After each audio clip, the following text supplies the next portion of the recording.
সুপ্রিয় দর্শক, শুরু হচ্ছে সিনোরা আমি এখন কি করব। আর আজকে আমরা আজকেও আবার আমাদের নিয়ে কথা বলবো। এর আগেও আমাদের নিয়ে কথা বলেছি। আমরা যারা সাইকোথেরাপি করছি বা কাউন্সেলিং করছি, আমাদের বিষয় নিয়ে একটু আমাদের নিজেদের মধ্যে একটু বোঝা দরকার যে আমরা আসলে কি কাজ করছি বা আমরা কি ধরনের সেবাটা মানুষকে দেওয়ার চেষ্টা করছি এবং আমরাই বা কতটা দক্ষতা অর্জন করে সেটা করছি, সেই ব্যাপারগুলো আসলে বোধহয় পরিষ্কার হওয়া দরকার। সেজন্য আজকে আমাদের বিষয়বস্তু হচ্ছে যে একজন দক্ষ সাইকোথেরাপিস্ট যিনি হবেন তার কি কি বৈশিষ্ট্য থাকা প্রয়োজন।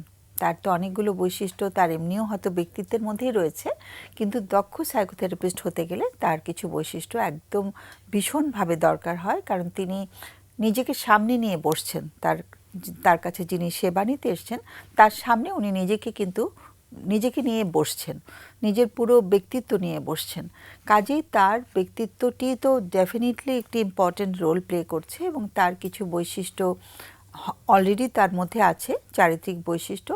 আরও কিছু বৈশিষ্ট্য তার কিছু হওয়া দরকার কিনা, যেটা তার কাছে যারা সেবা গ্রহণ করতে এসেছেন, আমরা ক্লায়েন্ট বলি, আমরা রুগী বলি না, পেশেন্ট বলি না, ক্লায়েন্টকে সেবা দেওয়ার জন্য তার আসলে কি কি ধরনের বিশেষ কিছু দক্ষতা তার থাকতে হবে, যেটা ক্লায়েন্টের সঙ্গে তার সম্পর্কটা সুন্দরভাবে স্থাপন করতে সাহায্য করবে এবং তার সঙ্গে ক্লায়েন্টের যে যোগাযোগগুলো হবে সেখানে তিনিও নিজেও খুব কমফোর্টেবল থাকবেন, তিনি নিজেও খুব সুন্দরভাবে মানিয়ে নিতে পারবেন। কাজে দুজনের মধ্যে যে যোগসূত্রটা হচ্ছে, সেখানে ক্লায়েন্ট যেভাবেই আসুক না কেন, কিন্তু সাইকোথেরাপিস্ট হিসেবে যিনি বসছেন তার কিন্তু অনেক ধরনের বৈশিষ্ট্য থাকা প্রয়োজন। এটা একেবারেই এটা ছাড়া আসলে ভালো কাজ করা যায় না, ভালো এ ধরনের বৈশিষ্ট্যগুলো না থাকলে। তো আমরা সেটা আলোচনা করব। আমি পরিচয় করিয়ে দিচ্ছি যারা স্টুডিওতে আছে আমার সঙ্গে। তারা একজন হচ্ছে অধ্যাপক সঞ্জিদা সারিয়া। তোমাকে স্বাগত অনুষ্ঠানে। সঞ্জিদা একই সাথে চিকিৎসক এবং সাইকোথেরাপিস্ট, আমাদের অনুষ্ঠানে অনেকবার এসেছে এবং আমার এই জায়গাটা যে জায়গা থেকে আমি কথা বলছি এখানেও রোল প্লে না, এখানে এই জায়গাটাও একসময় গ্রহণ করে আমার জায়গাটা পরিবর্তে সেই জায়গাটাও সেই কি বলবো, সেই জায়গাটাতে খুব দক্ষভাবে সে তার রোলটা প্লে করেছে। তো সঞ্জিদাকে স্বাগত। আর একজন হচ্ছে আব্দুল হামিদ। তুমি হচ্ছে একজন সাইকোথেরাপিস্ট, তুমি কাজ করছো মনোবিকাশ নামে যে একটি সেবা সংস্থা আছে যেখানে মানসিক স্বাস্থ্য সেবা তোমরা দিয়ে থাকো। ও কাজ করছে একটি সংস্থায় যেটার নাম হচ্ছে মনোবিকাশ, যেখানে মানসিক স্বাস্থ্য সেবা নিতে অনেকেই সুন্দরভাবে সেবা গ্রহণ করে ফেরত আসেন। তো বরাবরের মতো তুমি আজকে অনেকদিন পরে তোমার সঙ্গে আমার দেখা, তো তোমাকে দিয়ে শুরু করি। ধন্যবাদ। আপনি যেটা বলছিলেন যে সাইকোথেরাপি কিন্তু আসলে একটা স্ট্রাকচার্ড জায়গা এবং এটা কিন্তু চর্চা করে শিখতে হচ্ছে। এবং আর্টিকেলে বলছে যে কখনো কখনো এটা নাকি অনলি ওয়ে, এটা কমিউনিকেশনের এই জায়গাটা ইজ অনলি ওয়ে যেটা আমাদের মেডিকেল মডেলে ট্রিটমেন্টের, but occasionally we give it into the subtherapeutic dose. মানে যেই পরিমাণে দেয়া দরকার আমরা সেই ডোজে না দিয়ে এটাকে অনেক অল্প ডোজে দেই, যার ফলে এটা যখন একমাত্র চিকিৎসার মাধ্যম হয়ে যায় তখন এটাকে চর্চার জায়গাটাতে খুব দুর্বল হয়ে পড়ে। তাহলে যদি একটু আমরা পেছনে দেখি, সাইকোথেরাপি তো আস্তে আস্তে একটা ইটের পর ইট গেঁথে গেঁথে তৈরি হলো। এবং আমরা যদি খুঁজি তাহলে দেখবো যে ব্রিটিশ সাইকিয়াট্রিস্ট ড্যানিয়েল হ্যাকটোক, উনি 1872 সালে, সেই শতাব্দী প্রাচীন, উনি একটা বই লিখেছিলেন যে বইটার নামটা খুব ইন্টারেস্টিং। নামটা হচ্ছে ইনফ্লুয়েন্স অফ মাইন্ড, মনের প্রভাব upon body, health and disease. Upon body, তারপর influence of mind upon the body in health and disease. In health, হ্যাঁ, influence of mind upon the body in health and disease. ও in health and disease, in health and disease. তার মানে মনের সাথে শরীর, যেটা আমরা মনোদৈহিক যোগাযোগ বলছি, সেটার সাথে উনি কিন্তু শুরুতেই গেঁথে ফেললেন স্বাস্থ্য এবং রোগকে। এটা যখন আলাপ হচ্ছে সেই 1872 সালের দিকে, তখন কিন্তু স্বাস্থ্য নিয়ে আমাদের এখন যে ধরনের কথাগুলো জানি আমরা, তখনও তো এত ভালো কথা জানি না, তখনও অনেক কিছু আবিষ্কার হয়নি। এবং এখন কিন্তু স্বাস্থ্যকে ভেঙে ফেলছে শারীরিক স্বাস্থ্য, মানসিক স্বাস্থ্য, সামাজিক স্বাস্থ্য এবং আধ্যাত্মিক স্বাস্থ্য। তার মানে 4টা ডাইমেনশনের সাথেই সাইকোথেরাপির একটা সংযোগ আছে, এবং এই জায়গাটা কিন্তু যা আমরা জেনেছিলাম পরবর্তীতে আরও বাড়লো। মডার্ন সময়ে এসে সিগমুয়েড ফ্রয়েড বা জোসেফ ব্রুয়ার ওনারা এটাকে আরও উন্নত করলেন। কিন্তু যে সাইকো অ্যানালিসিস এবং এই যে গল্পগুলা আসা শুরু করলো, তখন আমাদের একটা প্রচলিত ধারণা চলে আসলো যে কাউন্সেলিং আর সাইকোথেরাপি ইন্টারচেঞ্জেবল ভাবে আমরা ইউজ করছি। কিন্তু আপনি যেটা বলছিলেন যেটা সময়ের সাথে সাথে একটা বৈজ্ঞানিক জায়গা, এবং পেশাগতভাবে এই জায়গাগুলো পড়তে হয়, শিখতে হয়, বুঝতে হয়। কেউ আজকে একদিনে হঠাৎ করে সাইকোথেরাপিস্ট হওয়াটা এটা একটা লাইফ লং জার্নি বোধহয়, শেখার জায়গা। তাহলে কাউন্সেলিং আর সাইকোথেরাপির যদি একটা ছোট্ট একটা শব্দে বলি পার্থক্যটা কি, যেটা সাইকোথেরাপির কথা আমাদের গুরু বলছিলেন যে এটা ইট হিল দ্য পাস্ট, আর counselling it deal with the present. আমার বর্তমানে কোনো সমস্যা হচ্ছে সেটার যদি আমি সামাল দিতে চাই আমি কাউন্সেলিংকে বেছে নিতে পারি, কিন্তু আমার অতীতের যদি কোনো জায়গা থাকে সেখানে সাইকোথেরাপি। তাহলে প্রশ্নটা হয়ে আসছে যে একজন দক্ষ সাইকোথেরাপিস্টের কি কি বৈশিষ্ট্য থাকতে হবে। প্রথম জায়গাটা বোধহয় এখন চলে আসছে, আগে বলতো এমপ্যাথি, এখন বলছে কম্প্যাশন। এবং কম্প্যাশনকে যদি আমি আরেকটু ভেঙে ফেলি তাহলে আমি বলতে পারি এমপ্যাথি প্লাস অ্যাকশন, এই দুটো জায়গা। এমপ্যাথিটা যদি একটু বাংলা করে বলো। সমানুভূতি বা সহানুভূতির থেকে আরেক ধাপ, সিম্প্যাথি যদি সহানুভূতি হয় তার থেকে আরেক ধাপ উপরে, যে ওর পায়ে জুতায় পেরেকটা, আমার পেরেকটা বিঁধলে কেমন লাগবে আমি সেটা ভেবে কাঁদছি। এখন এমপ্যাথিটাকে এখন একটু সরিয়ে রাখছে, কম্প্যাশনকে আনছে, কারণ আমার পায়ে জুতোর মধ্যে পেরেক, আমি ব্যথা পাচ্ছি, আমি কাঁদছি, আপনি আমার সাইকোথেরাপিস্ট, আপনিও যদি আমার সাথে কাঁদেন আমার তো তাতে কোনো লাভ হচ্ছে না। আমার পেরেকটা যদি তুলে না ফেলা হয়, আমার সেখানে যদি একটু মলম দেওয়ার অ্যাকশনটা যদি না আসে, যেই কারণে এমপ্যাথির পরে এখন এমপ্যাথি যোগ অ্যাকশন করে ইদানিং বলছে কম্প্যাশনেট হওয়া দরকার। তাহলে সে ক্যারিড অ্যাওয়ে হচ্ছে না, সে ওভারওয়েলমডও হচ্ছে না, সে আবেগে বিহ্বল হয়ে পড়ছে না। ক্লায়েন্টের প্রয়োজনীয় জায়গাটুকু বোঝার মতন তার দক্ষতার জায়গাটা চর্চা করছে। দ্বিতীয় জায়গাটা আপনি বলছিলেন যে কমিউনিকেশন, যোগাযোগ, যেটা খুবই জরুরি, এবং সেটা বোধহয় একটা আজীবন প্রসেস শেখার। অ্যাক্টিভ লিসনিং, সক্রিয়ভাবে শোনা। এবং আমরা দুটো কথা সব সময় বলি যে রবীন্দ্রনাথের একটা কথা ছিল নীরবতা হিরণ্ময়, বা তুমি যদি আমার নিঃশব্দতা বুঝতে না পারো আমার কথা বুঝবে কি করে, কারণ ভার্বাল কমিউনিকেশন, মুখের ভাষা তো মাত্র 7%, মুখে না বলা হচ্ছে 93%। তো অ্যাক্টিভ লিসনিং এর জায়গাটাও কিন্তু ইংরেজিতে যেমন বলি আমরা হিয়ারিং অ্যান্ড লিসনিং, দুটোর মধ্যে তফাৎ আছে। বাংলায় তো শোনাই শুধু, হিয়ারিং মানে এক কান দিয়ে ঢুকলো এক কান দিয়ে বের হয়ে গেল, কিন্তু লিসনিং মানে ঢুকলো, মাথায় গেল, ব্রেইন সেটা প্রসেস করে পুরনো মেমোরির সাথে মিলিয়ে যোগসূত্র স্থাপন করে যখন বলছে, এটা খুব জরুরি। এবং সেই জায়গাটায় চোখে দেখা ইত্যাদি ইত্যাদি ইত্যাদি। এরপরে ইমোশনাল স্ট্যাবিলিটি, যেটার আপনার প্রথম শব্দটাই আপনি ব্যবহার করেছিলেন, এই জায়গাটা খুব জরুরি, কারণ আপনি বলছিলেন যে সাইকোথেরাপিস্ট নিজেকে সামনে নিয়ে বসছেন, কাজে ওনার ভেতরে যে দোলাচলটা তৈরি হচ্ছে উনি নিজেকে কিভাবে ম্যানেজ করছেন। ক্লায়েন্টও কিন্তু সাইকোথেরাপিস্টকে অ্যাসেস করে যাচ্ছেন একদম কনস্ট্যান্টলি, ওটা একদম স্বতঃস্ফূর্তভাবে হয়ে যায়। তাহলে সাইকোথেরাপিস্টের ব্লাইন্ড স্পটটা কোথায়? সাইকোথেরাপিস্ট যদি নিজের জায়গাগুলো, ফাঁকের জায়গাগুলো বুঝতে না পারেন, উনিও কিন্তু মেসেজ দিচ্ছেন এবং ক্লায়েন্টও কিন্তু সেটা রিসিভ করছে। নিজেকে নিজে আসলে কতটুকু বুঝি, এবং আপনার ওই কথাটা আপনি যখন বলছিলেন আমি তখন ভাবছিলাম যে আমরা অন্যকে বুঝতে যতটুকু সময় দেই, আমি আমাকে বুঝতে আসলে কতটুকু সময় দিই। ওই যে রবীন্দ্রনাথ বলেছিলেন না যে আপনাকে এই জানা আমার ফুরোবে না। তো সাইকোথেরাপিস্টের বোধহয় সব থেকে বড় জায়গা হচ্ছে নিজেকে বোঝা, এবং সেটাকে সে ব্যবহার করে ক্লায়েন্টকে বুঝতে পারাটার একটা তার জন্য সুযোগ থাকে। যে কারণে সঞ্জিদা আমরা কিন্তু আমাদের নিজস্ব থেরাপি নেওয়ার একটা সিস্টেমের মধ্যে ছিলাম, যেটা সবসময় সব সাইকোথেরাপিস্টের ট্রেনিং এর মধ্যে থাকে না। মানে আমি মনে করি যে আমরা যে সাইকোথেরাপিস্ট হিসেবে যখন ট্রেনিং নিয়েছি, যখন আমাদের নিজস্ব থেরাপি হয়েছে, যেটা বাধ্যতামূলক ছিল, আমাদের নিতেই হয়েছে, আমাদের না বলার কোনো উপায় ছিল না। আমি বলবো যে আমার জীবনের ওটা শ্রেষ্ঠ পাওয়া, যে আমি আমার থেরাপি নিতে পেরেছি। এবং অনেকে হয়তো মনে করতে পারে দর্শকরা যে আচ্ছা তাহলে ডক্টর মেহতাবের নিশ্চয়ই অনেক সমস্যা যার জন্য উনি সাইকোথেরাপি নিয়েছেন। আসলে সমস্যা কার নেই, আমাদের প্রত্যেকেরই সমস্যা আছে, এবং যেটা আমাদের সেই সমস্যাগুলো থেকে আমি উতরাতে না পারলে আরেকজনেরটা শুনবো কেমন করে? কারণ আমি তো আমার সমস্যায় জর্জরিত হয়ে থাকবো, তাই না? প্রত্যেকের জীবনে সমস্যা আছে। তা আমি বলবো আমার জীবনের শ্রেষ্ঠ প্রাপ্তি হচ্ছে আমার যে থেরাপিগুলো হয়েছে সেটা জাস্ট একটু অ্যাড করলাম তোমার জি। সাথে। এবং আপনি বলে আমার চট করে মনে পড়লো নিজের একটা ঘটনা। এরকম সেশনে আমি আপনার কাছে একদিন বলছিলাম, আপনার মনে নেই, কোনো একটা পড়ন্ত বিকেলে, যে আমি কাজ থেকে ফিরে 4টা সাড়ে 4টা বাজে আমার 3টা বাচ্চাকে খাওয়াতে হয়, আমি খুব বিরক্ত। এবং আপনি বলছিলেন যে সঞ্জিদা এটা কার নিড, তোমার নিড না তোমার বাচ্চার নিড?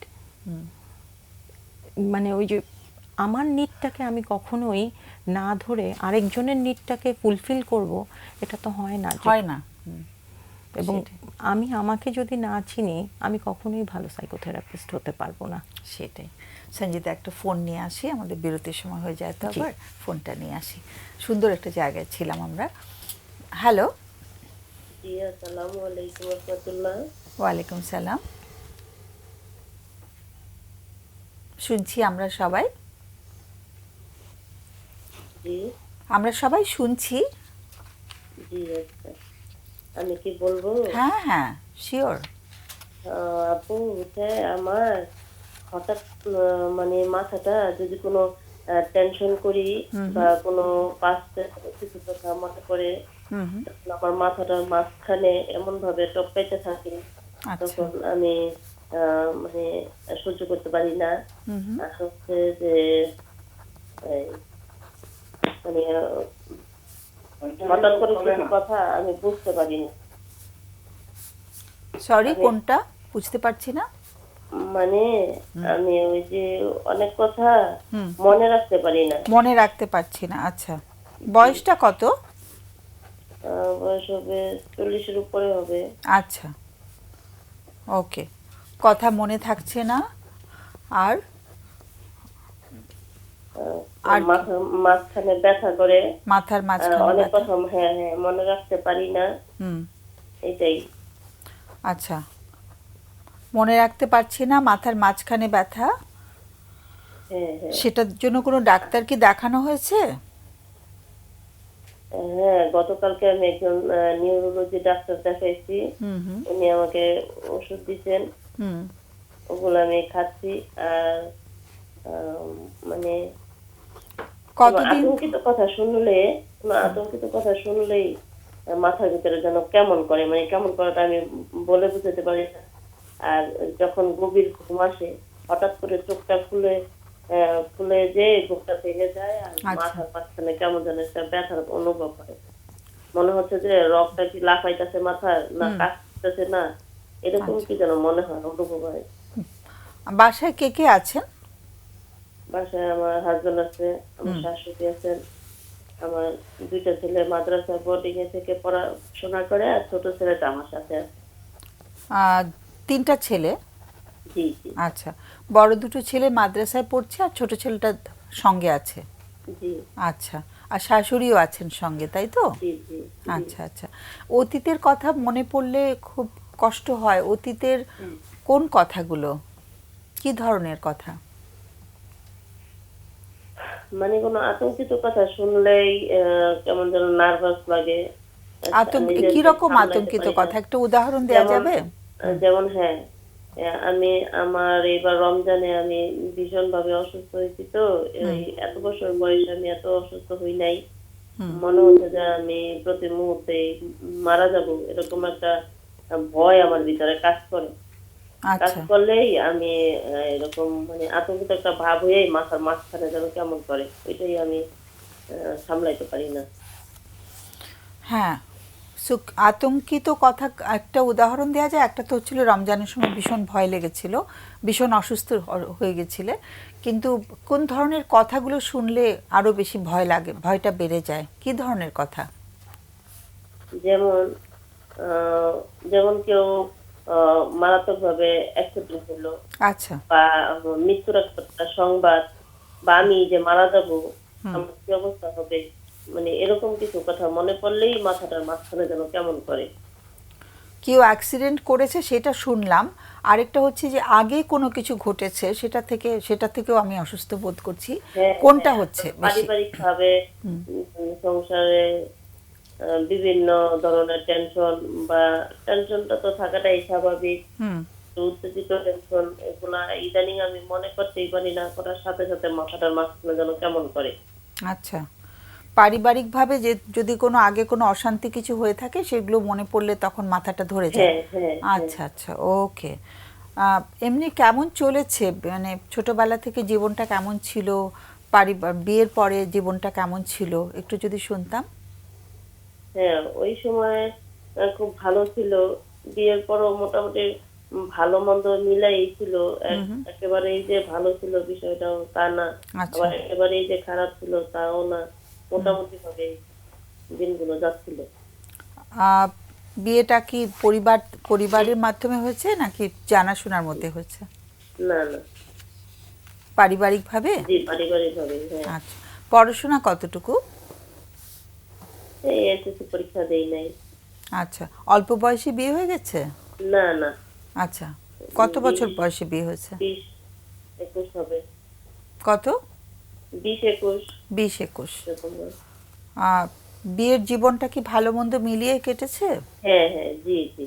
আচ্ছা, কিছু ভয়ের কোনো ঘটনা কি ছিল, মানে ভয় পাওয়ার মতন কিছু পরিবেশটা, হ্যাঁ, হ্যাঁ, হ্যাঁ, পরিবেশের মধ্যে ভয় পাওয়ার মতো কিছু ছিল? হ্যাঁ, এই জন্যই আমার ওই কথাগুলো মনে পড়লে আতঙ্কিত হয়ে রাইট। মাঝখানটা যেন কেমন করে।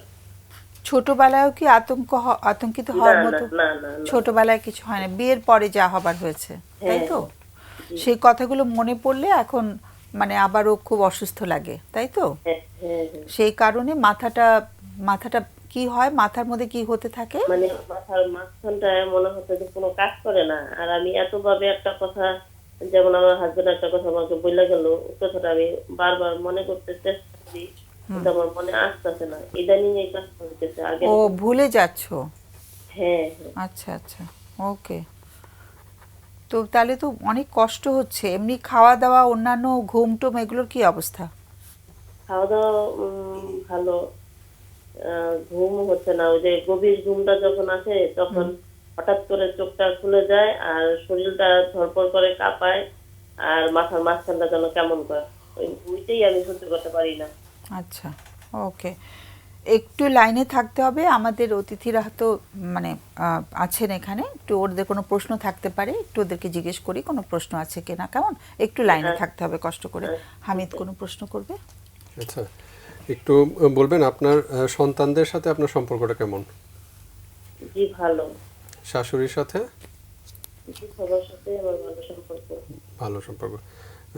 বড় দুই সন্তান তো মাদ্রাসায় পড়ে, ওখানে থেকে পড়ে, তাই না? জি, জি। তাদেরকে কি খুব মিস করেন বা তাদের সাথে দেখা সাক্ষাৎ হয়?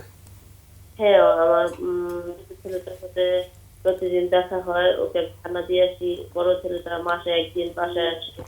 আচ্ছা ও হচ্ছে হাফেজি পাস করে কিতাবখানায় পড়ে, মাওলানা লেগে পড়ে। আচ্ছা আচ্ছা। আর আপনার এই যে কষ্টটা হচ্ছে, এটা কত বছর থেকে? এই এই সমস্যাটা আমার এই 2-3 মাস যাবত এরকম সমস্যা। আর একটু বেশি হবে হয়তো, 3-4 মাস। আচ্ছা আচ্ছা। মানে এই যে যখন মাথার যন্ত্রণাটা আচ্ছা, মনে রাখতে পারি না। কোনো বা ঘটনার পর থেকে কি এই এরকম কিছু হয়েছিল যে কোনো একটা ঘটনা হয়েছে, তারপর দিন রাতে হঠাৎ ঘুম থেকে উঠে না, মনে না, হচ্ছে না, এরকম? এরকম কোনো ব্যক্তিগতভাবে এমন কোনো ঘটনা নেই, কিন্তু হঠাৎই আমার মাথাটা এমন লাগে। আচ্ছা, ঠিক আছে। সঞ্জিদা কোনো প্রশ্ন নেই? হ্যাঁ। ওকে, এখন বয়সটা কত, 40+, না? জি, জি। আচ্ছা, তো এখন নিউরোলজিস্ট কি ওষুধ দিয়েছেন কোনো? হ্যাঁ, হ্যাঁ, আচ্ছা, মনটা কি খুশি থাকে নাকি একটু মানে মনটা মাঝে মাঝে খারাপ হয়ে যায়? হ্যাঁ, হ্যাঁ, হ্যাঁ, খারাপ হয়ে যায়। মনটা খারাপ হয়ে যায়, কি ভেবে মন খারাপ লাগে? এই যে অনেক সময় পাস্টের কিছু কথা, আচ্ছা, দু একটা কথা কি বলা যায়, পাস্টের কথা কি কি মনে আসে? দু একটা যদি আমরা একটু শুনতে পারতাম। এই যেমন অনেক কিছু আমি যে আমার হাজবেন্ডের মনের মতো হতে পারি না, বা এর মনের মতো আমি চলতে পারতেছি না, এর আমার উপর অসন্তুষ্ট থাকে, আমি তাকে সন্তুষ্ট করতে পারতেছি না, আচ্ছা। এরকম কথাগুলো যখন মনে পড়ে তখন খুব খারাপ লাগে। মানে নিজেকে অযোগ্য মনে হয় যে আমি পারছি না, পেরে উঠছি না, আমার আরো হ্যাঁ, হ্যাঁ, যোগ্যতা এমনটাই। থাকা দরকার ছিল, এরকম মনে হয়? হ্যাঁ, হ্যাঁ, আচ্ছা। এগুলো কি ওরা জানে? বাচ্চারা তো একটু বড় হয়েছে, ওরা কি জানে মা যে এত কষ্ট পাচ্ছেন? হ্যাঁ, হ্যাঁ, জি, কি বলে আমার ওরা? ছেলেটা ফিল করে। আচ্ছা। ও কিছু বলে না, আচ্ছা। বাবা মাকে কি বলা যাবে। আর হাজবেন্ড কি জানেন যে ওয়াইফ যে কষ্টে আছেন? না, না, তাকে বলা হয়নি কিছু? না। আচ্ছা, ওকে। একটু কি সম্ভব যে নিউরোলজিস্ট তো দেখেছেন, এখন কি ঢাকায় ঢাকায় বাসস্থান নাকি? জি, জি, আমি ঢাকাতেই ঢাকায়, থাকি, হ্যাঁ। ঢাকা শ্যামপুরে জুরাইনের পরে। আচ্ছা, ওকে। আমরা একটু আমাদের অতিথিরা নিশ্চয়ই কিছু রেকমেন্ড করবেন যে আমরা কি সাইকোলজিস্টের সাথে যোগাযোগ করব কিনা, সেটা তারা নিশ্চয়ই বলবেন। নিউরোলজিস্ট দেখেছেন, ঠিক আছে। আমরা আর একটু হয়তো এখানে আলোচনা করে যেটা মনে হবে আমরা চেষ্টা করব, আমরা আমাদের তরফ থেকে যেটা বলার বলতে। আমাদের সঙ্গে থাকলে ভালো হয়। আর অনেক অনেক ধন্যবাদ ফোন করার জন্য, আমরা অনেক শুভকামনা জানাচ্ছি। কেমন? জি, ওকে, আপনাকে ধন্যবাদ। ওকে, ওয়েলকাম, সালাম। হ্যাঁ, তুমি কিছু বলবে ফোনটা নিয়ে? হ্যাঁ, ভদ্রমহিলার মধ্যে মনে হচ্ছে তীব্র একটা ভয় আছে, এবং এই ভয়ের উৎস যদি খুঁজি তাহলে ভয়ের উৎসটা সম্ভবত আমি যেটা আপনি বলছিলেন যে হাজব্যান্ডকে সন্তুষ্ট করতে পারছি না, আমি ঠিক না, আমার হাজব্যান্ডই ঠিক, এবং ওনার ভেতরের যে মনের হাজব্যান্ডকে আমি সন্তুষ্ট করতে পারিনি, এই দৈন্যতাটা আমার, তার মানে আমি আমার ভালো স্ত্রী না। এবং ওনার এই দুঃখের জায়গাটা বড় ছেলেটাও বোঝে, এবং বড় ছেলেটা যখন মাকে রিসিপ্রোকেট, মাকে বলছে না যে না তুমি খারাপ স্ত্রী, তার মানে ভদ্রমহিলার নিজের সাথে একটু নিজের আবার বোঝার জায়গাটা, বোঝাপড়ার জায়গাটা দরকার, যে আসলে কি আমি খারাপ, নাকি আমার সর্বোচ্চটুকু চেষ্টা করার পর একটা সময় এসে তো আমাকে নাটা মেনে নিতে হবে, বা আমি এটুকু আমার সীমাবদ্ধ, কতটুকু হলে আসলে উনি নিজেকে নিজে ভালো স্ত্রী ভাববেন, এই সংজ্ঞাটাও ওনার বোঝা দরকার।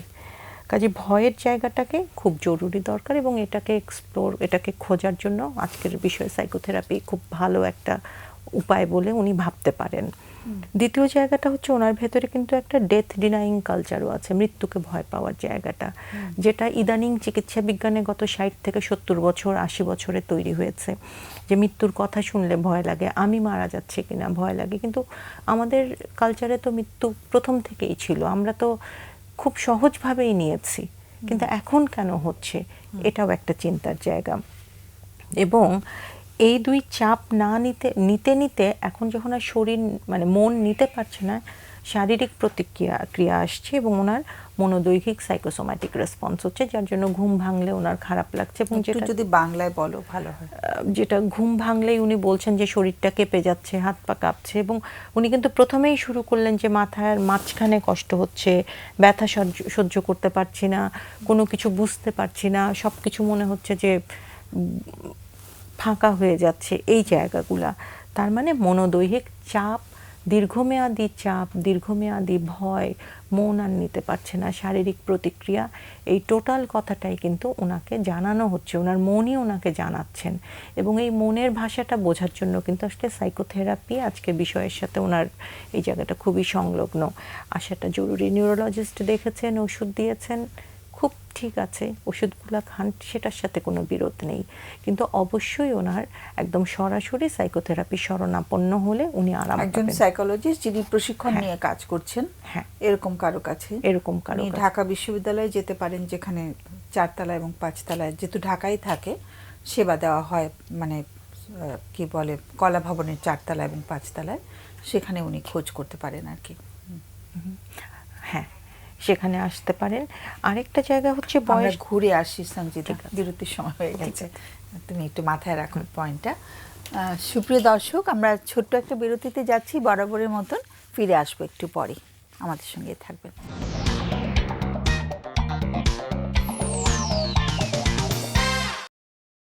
সুপ্রিয় দর্শক, আমরা ফিরে এলাম বিরতির পর। আর আমরা যে বিষয় নিয়ে আজকে আলোচনা শুরু করেছিলাম সেটা হচ্ছে যে একজন ভালো দক্ষ সাইকিয়াট্রিস্টের বা সাইকোথেরাপিস্টের কী কী ধরনের গুণাবলী থাকা প্রয়োজন, সেটা আমরা আলোচনা কিছুটা করার চেষ্টা করেছি, খুব একটা করতে পারিনি, একজন তো করতেই পারিনি কিছু, বাট আমাদের একজন দর্শক বন্ধু কল করেছিলেন ইন বিটুইন, আমরা তার কলটা শুনেছি কিন্তু আলোচনায় খুব একটা যেতে পারিনি।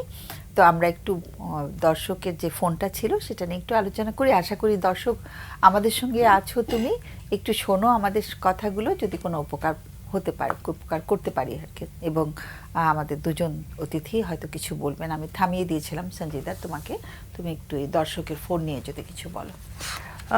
আমরা আলোচনা করছিলাম যে ওনার ভিতরে তীব্র ভয় কাজ করছে এবং একটা ডেথ ডিনাইং কালচার, মৃত্যুকে অস্বীকার করার প্রবণতা ছিল, এবং আমরা বলছিলাম যে মনোদৈহিক প্রতিক্রিয়া হচ্ছে, কারণ ভয়টাকে উনি ঠিক মতো নিয়ে আসতে পারছিলেন না, এবং যেই কারণে আমরা আলাপ করছিলাম যে একটু সাইকোথেরাপিতে, কাউন্সিলিংয়ে যদি উনি আসতে পারেন সাইকোলজিস্টের কাছে, এবং আপনি ঢাকা বিশ্ববিদ্যালয়ের 4তলা 5তলা কলা ভবনে ওখানে যাওয়ার কথা বলছিলেন। এই জায়গাটায় আমরা এটাও দেখলাম যে ওনার ভেতরে একটা ভয়ের জায়গা ছিল যে উনি হাজব্যান্ডকে সন্তুষ্ট করতে পারছেন না, এবং বয়সটা কিন্তু 40+। দুটো জিনিস এখানে চলে আসতে পারে। একটা হচ্ছে মেনোপোজে যেহেতু ঢুকতে যাচ্ছেন, ওনার কি একটু দ্রুত মেনোপোজ হচ্ছে কিনা। এখন যেহেতু পরিবেশ দূষণের জন্য বাংলাদেশকে বলা হয় যে ইনোসেন্ট ভিকটিম ক্লাইমেট চেঞ্জের বা পরিবেশ দূষণের, আমাদের সব কিছু আর্লি হচ্ছে, বাচ্চাদের বয়সন্ধিও আর্লি হচ্ছে, মেনোপোজও আর্লি হচ্ছে। তো সেই জায়গায় উনি কি একটু ওটা কোনো একটা ব্যাপার কিনা এটা একটু দেখা। দ্বিতীয়ত, উনি কি ওনার দাম্পত্য জীবনে কোনো ইনসিকিউরিটিতে ভুগছেন কিনা, অনিরাপত্তায় ভুগছেন কিনা দাম্পত্য সম্পর্কের ক্ষেত্রে। কারণ দুটো ছেলে চলে গেছে, বাসায় একটা ছোট ছেলে, এবং ওনার মেয়ে নেই। এই সময়গুলোতে মেয়েরা না অনেকটা ওই যে আটপৌরে শাড়ির মতন, যেটা একটু মেলে দিতে পারি, মারের গন্ধ ঝরঝরে, রাত্রে একটু আরাম করে শুতে পারি। উনি সম্ভবত বাসায় মেয়ে না থাকায় এই জায়গাটাও একটু এক্সপ্লোর করা দরকার। সেটাই। তোমার কথা শুনে আমার একটু আগে আমরা বিরতির সময় আমার মায়ের কথা বলছিলাম যে আমি তো মায়ের সবার সর্বকনিষ্ঠ সন্তান, আমার মায়ের সাথে আমার অনেক গল্প হতো। তা আমি ভাবছিলাম যে আসলে মেয়েরা মায়ের সঙ্গে গল্প করলে বসে বসে মায়ের মনটা কিন্তু ভালো হয়, তাই না? মানে ডেফিনেটলি আমরা ওনাকে কষ্ট আরো দিতে চাচ্ছি না এটা বলে যে মেয়ে নেই, কিন্তু এটা তো কিছু করার নেই আসলে। মানে যেহেতু কনিষ্ঠ সন্তান একজন আছে, সে যদি আরেকটু মায়ের সঙ্গে থাকে বোধহয় ওনার একটু শান্তি হবে। আমি জানি না কতটুকু, আমার জিজ্ঞেস করা হয়নি যে ছোট ছেলেটি মায়ের সঙ্গে একটু থাকে কিনা, কারণ মা খুব কষ্টে রয়েছেন, এটা একদম পরিষ্কার। একদম। হামিদ। আর আরেকটা, সবই মোটামুটি চলে এসেছেন একদম ডিটেইলে। আরেকটা জিনিস আমি বলবো, উনি যদি মনে করেন ওনার হাজব্যান্ডের সাথে সম্পর্কটা মোটামুটি ভালো, উনি ওনার কষ্টের জায়গাটা শেয়ার করতে পারেন বা একটু ওনার সাথে ওপেন হতে পারেন যে আমার এই সময়টা খুব খারাপ যাচ্ছে। বা উনি কি বলেছেন মোটামুটি ভালো, কি বলেছেন? উনি খারাপ তা বলেন নাই, হ্যাঁ, ভালো বলেন নাই, কিন্তু বৈবাহিক দাম্পত্য জীবনটা ভালো মন্দ মিলেই, তো খুব বেশি খারাপ এটা আমরা বলতে পারছি না। হ্যাঁ, আমরা জানি না। সেক্ষেত্রে উনি যদি মনে করেন যে এটা একটা চ্যালেঞ্জিং টাইম উনি পার করছেন, এই সময়টা হয়তো বেশি দিন থাকবে না, উনি যদি নিজের যত্নটা সুন্দরভাবে নেন এবং প্রপার, যেটা বললেন সঞ্জিদা আপা, যে একটু সহযোগিতা নেন, প্রফেশনাল সহযোগিতা নেন, আশা করি এখান থেকে অনেকটাই বের হয়ে আসতে পারবেন। কিন্তু উনি যদি মনে করেন, অনেক কিছু আমরা ভাবি যে এভাবে মনে হয় হাজব্যান্ড ভাবছে, হাজব্যান্ড হয়তো ভাবছেও না, কিন্তু আমি মনে করে নিচ্ছি বিকজ অফ মাই ইনসিকিউরিটি, সেই জায়গাটা উনি যদি একটু ক্লিয়ারলি ওনার হাজব্যান্ডের সাথে কথা বলেন, কারণ ওনার এই সমস্যাটা খুব বেশি দিন না, উনি বলেছেন 2-3 মাস থেকে। এটা যদি অনেক বছরের পর বছর হতো সেটা একরকম কথা, এবং এই 2-3 মাসেই উনি কিন্তু ঘটনাগুলো আগের ঘটনা মনে পড়ে যাচ্ছে। তো সেই বিষয়গুলো নিয়ে, এবং ওনার যেহেতু ওনার শাশুড়িও ওনাদের সাথে থাকেন, হ্যাঁ, উনি হয়তো মানে ওনার, আমার কাছে যেটা মনে হচ্ছে, কথা বলার কেউ নেই, সন্তানরা ছোট, বা উনি একটু শেয়ার করতে পারলেও ইমিডিয়েটলি হয়তো কিছুটা ভালো ফিল করবেন। আর পাশাপাশি অবশ্যই সেটা অবশ্য যিনি যার সাথে বলবে সেই মানুষটির মানে শোনার আগ্রহ থাকতে হবে, ওইরকম একটা মানুষ হতে হবে, না হলে আবার আমরা তো জানি না যে সম্পর্কের গাঁথুনিটা কেমন, তাই না? তো সেই উদ্যোগটা উনি নিতে পারেন, এটা উনি বিবেচনা করবেন যে হ্যাঁ আমি এই কথাগুলো একটু বলতে পারবো কি পারবো না। যদি মনে হয় বলতে গেলে আরও বেশি ঝামেলা হবে, তাহলে এটা না বলে উনি প্রফেশনাল হেল্প নিতে পারেন। এমনিতেও উনি প্রফেশনাল হেল্প নিয়ে উনি ভালো থাকবেন। পাশাপাশি এই যে পার্টনারের সাথে শেয়ার করা, হ্যাঁ, যদি পার্টনার শোনেন ভালো করে, শোনেন, সেটাই। আমরা বললেই তো উনি করতে পারবেন কিনা জানি না। আর 2 নম্বর হচ্ছে ওনার শারীরিক অবস্থাটা কেমন, যেহেতু সঞ্জিদা আপা বলেছেন এমন একটা এইজ রেঞ্জে আছেন, শারীরিকভাবে অনেক রকম মানে বিক্ট্রে করবে শরীর অনেক ক্ষেত্রেই। সেই জায়গাটা উনি যদি আইডেন্টিফাই করেন যে ওনার ডায়াবেটিক, ব্লাড প্রেশার, আদার্স কোনো ইস্যু আছে কিনা যেটার কারণে ওনার মুডটা অনেক অফ থাকে বা উনি মানসিকভাবে একটু মানে স্ট্রেংথ পান না। অনেক সময় হয় কি দীর্ঘ জীবন, সাংসারিক জীবনটা যদি একভাবে যায় অনেক সময় একটু মেন্টালি উইক, শারীরিক এবং মানসিক। বিয়েটা কোন বয়সে হচ্ছে আমাদের? 20 বছর, 20-21 বছর। আমি জিজ্ঞেস করেছিলাম। হ্যাঁ, তার মানে এখন ওনার বয়স যা অর্ধেক বয়সী, ওনার বৈবাহিক জীবনের অনেক রেসপন্সিবিলিটি ছিল। একটা পর্যায়ে গিয়ে কিন্তু অনেক সময় অনেক টায়ার্ডনেস চলে আসে। সেই জায়গাটায় উনি যদি অ্যাড্রেস করেন যে আসলে এরকম কিছু হচ্ছে কিনা এবং সেটার জন্য ওনার শারীরিক, মানসিক অন্য কোনো সমস্যা ইন বিটুইন হচ্ছে কিনা সেগুলোকে অ্যাড্রেস করা এবং সেই ট্রিটমেন্টগুলো নেওয়া, এটা ওনাকে আবার হয়তো ঘুরে দাঁড়ানোর একটা শক্তি যোগাবে। আর কাউন্সিলিংয়ের যে জায়গাটা আছে এগুলোই মোটামুটি উনি করতে পারেন ওনার ভালো থাকার জন্য। ওকে সঞ্জিদা, আজকের বিষয় ফোন আছে একটা, আমি বিষয়ে ঢুকতে চেয়েছিলাম, ফোনটা নিয়ে নিচ্ছি। হ্যালো, আসসালামু আলাইকুম। ওয়ালাইকুম সালাম। আমি বলছিলাম, হ্যাঁ ঠিক আছে। আমার বয়সটা 31। আচ্ছা। আমার 2025 সালের জুন মাসে বিয়ে হয়েছে। তখন আমি জানি না যে আমার ওয়াইফের সমস্যা ছিল অনেকদিন আগে থেকেই। আচ্ছা। ওরা এই ব্যাপারটা আমাদেরকে জানানো হয় নাই। পরে বিয়ের পরে আমি 2-3-4 দিন যাওয়ার পরে বুঝতে পারি যে রাতের বেলা ও বিছানায় থাকে না। আচ্ছা। তো আমি তোকে জিজ্ঞেস করতে চাই যে কি হয়েছে, কোথায় ছিলে অথবা কিছু। সে আমাকে এক এক সময় এক এক ধরনের কথা বলে। তারপর আমি এটাও দেখতাম যে ও যখন আমরা ফোনে, মানে আমি যখন আমার বাসায় ওর বাসায় থাকতো, তখন দেখতাম যে ও রাতের বেলা ঘুমাই না। আচ্ছা। আমি ওকে বলতাম যে তুমি একটা মেডিসিন নাও, ডক্টর দেখাও, ইনসোমনিয়ার প্রবলেম থাকতে পারে। তো ও আমাকে বলতো যে না আমি কোনো ধরনের ওষুধ খাই না, এটা সেটা এই ধরনের কথা বলে এড়িয়ে চলতো। মানে রাতে যে ওই বাসায় গিয়েও ঘুমাচ্ছে না, এটা জানা হতো কেমন করে? আমি ফোনে কথা বলতাম আমরা। আচ্ছা। তো ওই সময় দেখতাম যে ও ঘুমাচ্ছে না, আমি জিজ্ঞেস করতাম যে ফোনে কথা বললে ঘুমাবে কেমন করে? হ্যাঁ, কারণ আমি মাঝে মাঝে 1টা বেজে যাচ্ছে, 1:30টা বেজে যাচ্ছে, আমি জিজ্ঞেস করতেছি যে তোমার কি ঘুম পাচ্ছে কিনা। আমার ঘুম পাচ্ছে। তো কোনো সময় বলতো যে না আমার ঘুম পাচ্ছে না। আচ্ছা। আমি বলতাম যে কোনো ধরনের ওষুধ খাও, ডক্টর দেখাও। তো বলতো না আমি কোনো ওষুধ খাই না। তারপর মানে স্ত্রী কি কথাটা আরো লম্বা করতে চেষ্টা করতেন? মানে ওনার যেহেতু ঘুম আসছে না, সেজন্য স্বামীর সাথে অনেকক্ষণ ধরে কথা বলতেন অন্য মার বাসায় যাওয়ার পরে? জি। আচ্ছা, ওকে। তো তারপর আমি ওকে যখন বলতাম যে ডক্টর দেখাও অথবা কোনো ওষুধ খাও, সে বলতো যে না আমি কোনো ধরনের ওষুধ খাই না, কোনো ধরনের ওষুধ খাবো না, ঘুমের ওষুধ খাওয়া ভালো না, এই ধরনের কথা বলতো।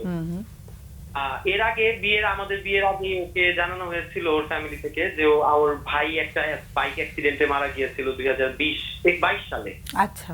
তো বলেছিল যে ওই সময় ওর বড় বোন আর ও আমার সাথে বাইরে দেখা করতে এসেছিল, আমাদের অ্যারেঞ্জ ম্যারেজ ছিল। আচ্ছা। তো ওটার মধ্যে সে আমি আর বড় বোন আমাদেরকে জানায় যে আমার বোন একটুখানি ডিপ্রেশনে থাকে, মুড সুইং হয়, এটা আপনি মানিয়ে নিতে পারবেন কি? তো আমি জিজ্ঞেস করেছিলাম তাকে যে এই যে মুড সুইং অথবা ডিপ্রেশন তার হয়, সে কি কোনো ধরনের মেডিসিন গ্রহণ করে? আমি জানতে চেয়েছিলাম যে এটা কি সিভিয়ার কোনো কেস নাকি। আচ্ছা আচ্ছা। তখন তিনি বলেছিলেন, পরিষ্কারভাবে আমাকে বলেছিলেন যে না সে কোনো ওষুধ গ্রহণ করে না, কিন্তু তাকে এখানে সেখানে ঘোরাতে হয়। আচ্ছা, মানে বাইরে নিয়ে যেতে হয়, বেড়াতে নিয়ে যেতে হয়, ভালো একটা মানে কোনোখানে ঘুরতে গেলাম, রেস্টুরেন্টে গেলাম, ছবি তুললাম, তাহলে তার মনটা ভালো থাকে। তো আমি ভাবলাম যে বিয়ের পরে তো মানুষ এমনি এগুলো করবেই, এটা স্বাভাবিক। তারপরে বিয়ের 3-4-5 দিন পর যখন জানতে পারি এরকম যে ঘুমায় না এটা সেটা, তখন আমি একটুখানি মানে 1-2 স্টেপ আগে গিয়ে চিন্তা করা আরম্ভ করলাম যে ব্যাপারটা কি। আচ্ছা। তারপর একদিন এরকম ওর বোন আমাকে বললো যে আপনি একটু আমাদের বাসায় আসেন, আমরা বিয়ের পরে তাকে আমাদের বাসায় উঠায় নিয়ে আসি নাই আর কি, আমরা আমাদের কাবিন হয়েছিল। আচ্ছা। তাও বললো আপনি আমাদের বাসায় আসেন, আপনার সাথে কিছু কথা। তো আমি বললাম যে ঠিক আছে। তো আমি সেদিন যাওয়ার পরে আমাকে বলে যে ওর একটু সমস্যা হয়েছে, আজকে আমরা ডক্টর দেখিয়ে। আমি বললাম যে আচ্ছা, ডক্টর দেখিয়েছেন? আমার আগে কোনো ডক্টর দেখানোর ছিল না। তারপর আমাকে যখন ডক্টর দেখানোর কথা বলেছেন, আমি গিয়েছি। তো আমি বলেছি কি ওষুধ দিল? বলে ওর একটুখানি সমস্যা হয়েছে, ওর ব্রেইনের একটা নার্ভ ড্যামেজ হয়ে গেছে। আমি বললাম ব্রেইনের নার্ভ ড্যামেজ হয়ে যাওয়া তো সাধারণ ব্যাপার না, আমি ডক্টরের সাথে দেখা করতে চাই। যখন আমি তার ডক্টরের সাথে দেখা করি, তখন তার ডক্টর আমাকে বলে যে সে 2 বছর যাবত ওষুধ খাচ্ছে, এবং ওষুধগুলো হলো গিয়ে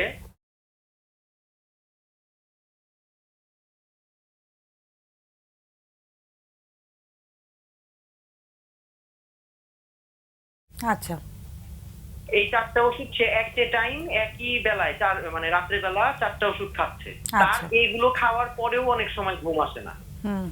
তারপরে আমি ভাবলাম যে ডক্টরটা বেশি, মানে আমার কাছে আমি বিশ্বাস করতে পারতেছিলাম না। এই ডাক্তার কোন বিষয়ের ডাক্তার?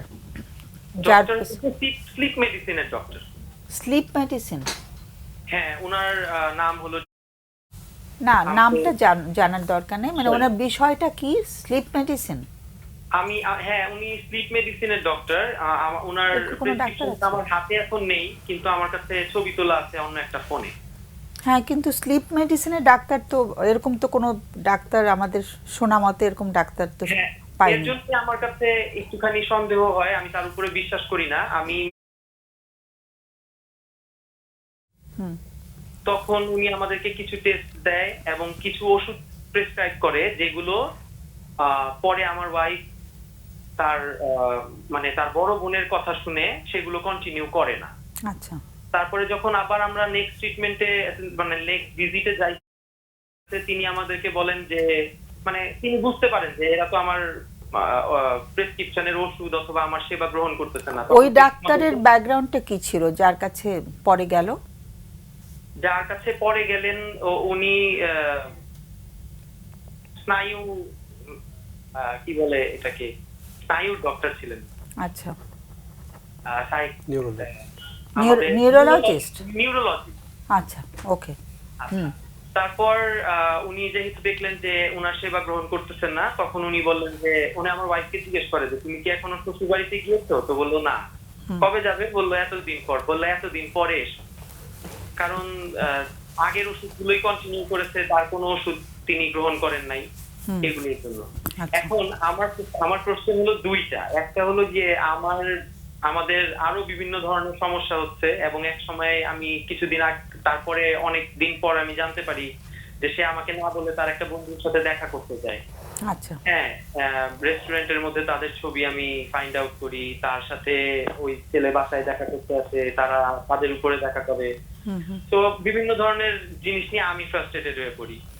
এখন মানে কার বাসায় আসে? ওর বাসায় যখন যায় তখন সেই ছেলেটা আসে, নাকি তোমরা ওর বাসায় যখন যাচ্ছে? আচ্ছা।